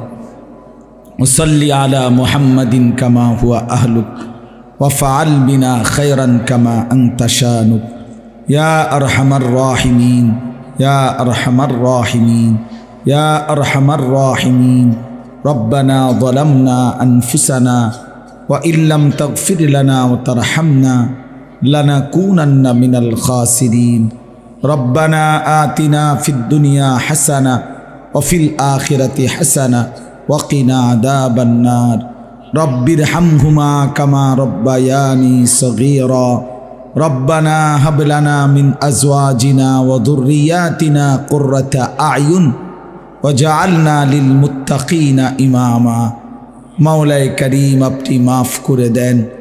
রাত অনেক গভীর, আল্লাহ আপনি মাফ করে দেন। পেছনের জিন্দেগির সমস্ত নাফরমানি মাফ করে দেন। আগামী জিন্দেগি আপনি সুন্দর করে দেন। ঈমান আমলের দৌলত দান করেন, তাকওয়া তহারত দান করেন। আল্লাহ ইজ্জত আফিয়ত দান করেন, হিম্মত ইস্তেকামত দান করেন। সেজদাওয়ালা কপাল বানিয়ে দেন, কাঁদনেওয়ালা চোখ বানিয়ে দেন, জিকিরওয়ালা জবান বানিয়ে দেন, মোহব্বতওয়ালা দিল বানিয়ে দেন, সুন্নতওয়ালা জীবন বানিয়ে দেন। আল্লাহ আমাদের জিন্দেগি কাজে লাগাবার তৌফিক দান করেন, জীবনটা কাজে লাগাবার তৌফিক দান করেন। হায়াতের বাকিটুকু আপনার গোলামি আর বন্দিগি করার তৌফিক দান করেন। আল্লাহ আমাদের সমস্ত কবরবাসীদেরকে মাফ করে দেন। কিয়ামত পর্যন্ত কবরের আযাব মাফ করে দেন। কবরগুলোকে জান্নাতের টুকরা বানিয়ে দেন, আপনার নূরের রহমত দ্বারা ভরপুর করে দেন। আল্লাহ এই মাদ্রাসা গড়তে গিয়ে প্রথম দিন থেকে এই পর্যন্ত জায়গা দিয়ে, জমি দিয়ে, টাকা দিয়ে, পয়সা দিয়ে, বুদ্ধি দিয়ে, পরামর্শ দিয়ে, আজকে সহ যে যখন যেভাবে দান করেছে, আয় আল্লাহ সকলকে উত্তম বিনিময় দান করেন। যারা কবরে চলে গেছে তাদেরকে মাফ করে দেন। আমরা যারা বেঁচে আছি আমাদেরকে হেদায়েত দান করেন। আয় আল্লাহ মাদ্রাসার তামাম জরুরত আপনি পূরণ করে দেন। মাদ্রাসার যেই ভবনের কাজ হবে আপনি আপনার গায়েবের খাজানা থেকে অভাব পূরণ করে দেন। আল্লাহ আপনার যেই বান্দারা দান করবার জন্য ওয়াদা করেছে, দিয়েছে, সকলকে কবুল আর মনসুর করে নেন। প্রত্যেকের নেক মাকসাদগুলো আপনি পূরণ করে দেন। অসুস্থ বিমারি যারা শিফায়ে কামেলা আজেলা দান করেন। আল্লাহ যার যত নেক মাকসাদ আছে আপনি পূরণ করে দেন। আল্লাহ প্রতিটা টাকা দান করতে গিয়ে কেউ কারো না কারো দোয়া চেয়েছে, কারো না কারো জন্য নিয়ত করেছে, কারো মায়ের জন্য, কারো বাবার জন্য, কারো বিবির জন্য, কারো ভাই বোনের জন্য, সন্তানদের জন্য, কেউ জীবিতদের জন্য, কেউ মৃতদের জন্য, কেউ অসুস্থদের জন্য। আল্লাহ আপনি তো শুনেছেন, আপনি তো দেখেছেন। আয় আল্লাহ প্রত্যেকের নেক মাকসাদ আপনি পূরণ করে দেন। প্রত্যেককে তার চাওয়া মতো উত্তম বিনিময় দান করেন। আয় আল্লাহ হালাল রোজগার করার তৌফিক দান করেন। হারামের প্রতি লোকমা থেকে আমাদেরকে হেফাজত করেন। আল্লাহ এই মাহফিলখানা কবুল করে নেন। জওয়ান যুবক ছেলেগুলোকে নামাজি বানিয়ে দেন, চরিত্রবান বানিয়ে দেন। বাবা চাচা বয়স্কদেরকে আরও বেশি নেক আমলের তৌফিক দান করেন। ওলামায়ে কেরামকে হায়াত দারাজ করেন। আমাদের মাঝে মিল মোহব্বত দান করেন। আন্তরিকতা ভালোবাসা দান করেন। আল্লাহ আপনার জন্য রসুলে পাক সাল্লাল্লাহু আলাইহি সাল্লামের মহব্বতের জন্য আমাদের জিন্দেগি সুন্দর করবার তৌফিক দান করেন। আয় আল্লাহ যে কথাগুলো হয়েছে আমাকেই আমল করার তৌফিক দান করেন। আল্লাহ এই মাদ্রাসাখানা কবুল করে নেন, এই এতিমখানা আপনি কবুল করে নেন, এই হাফিজিয়া মাদ্রাসা আপনি কবুল করে নেন। আয় আল্লাহ যাদেরকে পাগড়ি দেয়া হলো তাদেরকে হক্কানি রব্বানি হিসাবে কবুল করে নেন, তাদের মা বাপ খানদানকে মাফ করে দেন, বাকি ছাত্রগুলোকেও কবুল করে নেন, আরও ওস্তাদদেরকেও কবুল করে নেন।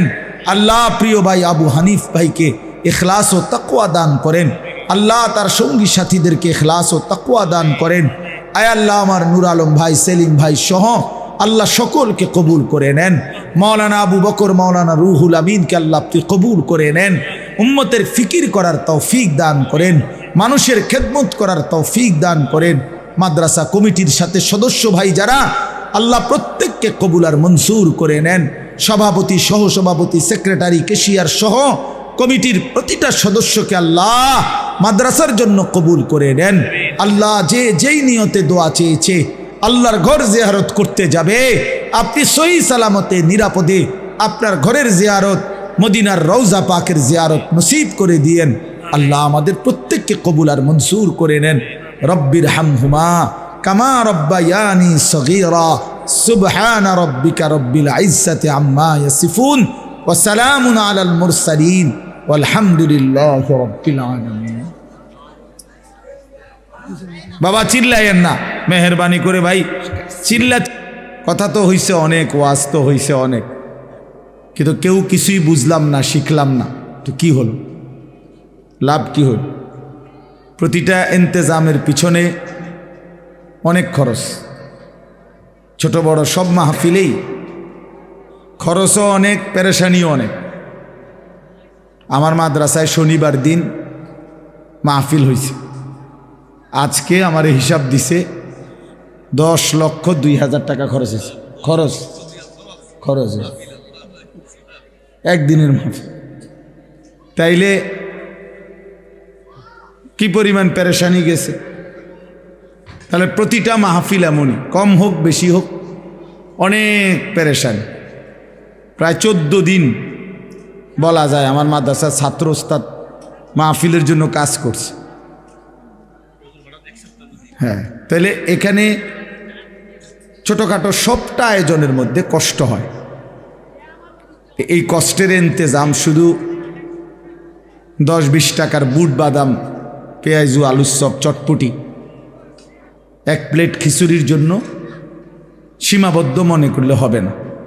যে এদূর লাভ হইছে যে এক প্লেট খিচুড়ি খাইছি, 30 টাকার বুট খাইছি, 20 টাকার বাদাম খাইলাম, এক প্লেট চটপটি খাইলাম, কদ্দুর কাদ্দুর ফাঁকি দিয়ে কথাও শুনছি, এই তো এটা তো ইনসাফ হলো না।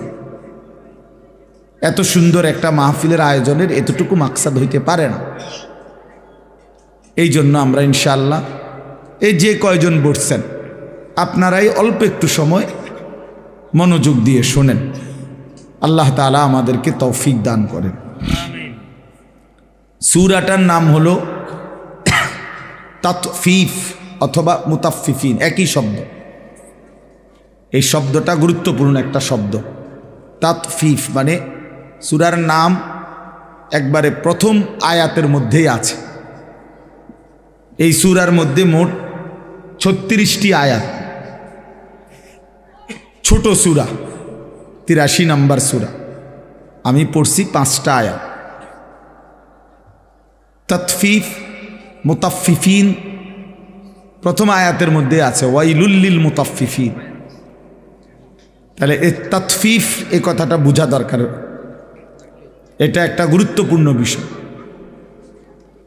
তাতফিফ শব্দের অর্থ হলো, মানে তাতফিফ বাংলা কথা শব্দটা বুঝছি নি উচ্চারণটা, ত আকার তা, ত তাত, ফ দীর্ঘিকার ফি, ফ ফিফ, এই তাতফিফ এই হলো শব্দটা।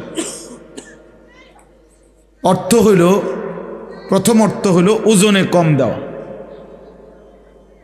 আর আরেকটু ব্যাপক অর্থ হইল কোনো প্রাপককে যে আমার কাছে কিছু পাবে তাকে তার প্রাপ্য কম দেওয়া, যেটাই হোক, যে কোনো কিছু হোক, প্রাপককে তার প্রাপ্য কম দেওয়া। উনি আমার থেকে কিনলো 1 কেজি, আপনি দিলেন 100 গ্রাম কম, টাকা দিল 1 কেজির।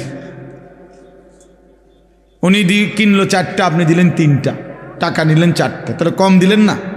এই কম দাও। কোনো প্রাপককে ঠকানো, তার প্রাপ্য কম দেওয়া, এইটাকে বলা হয় তাতফিফ। এটা আল্লাহ তাআলা বলেন এই বদঅভ্যাস যার মধ্যে আছে, যে প্রাপককে ঠকায়, কম দেয়, আল্লাহ তাআলা বলছেন ওয়াইলুন, তার জন্য জাহান্নাম,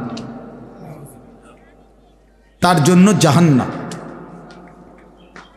এজন্য প্রথম কথা হলো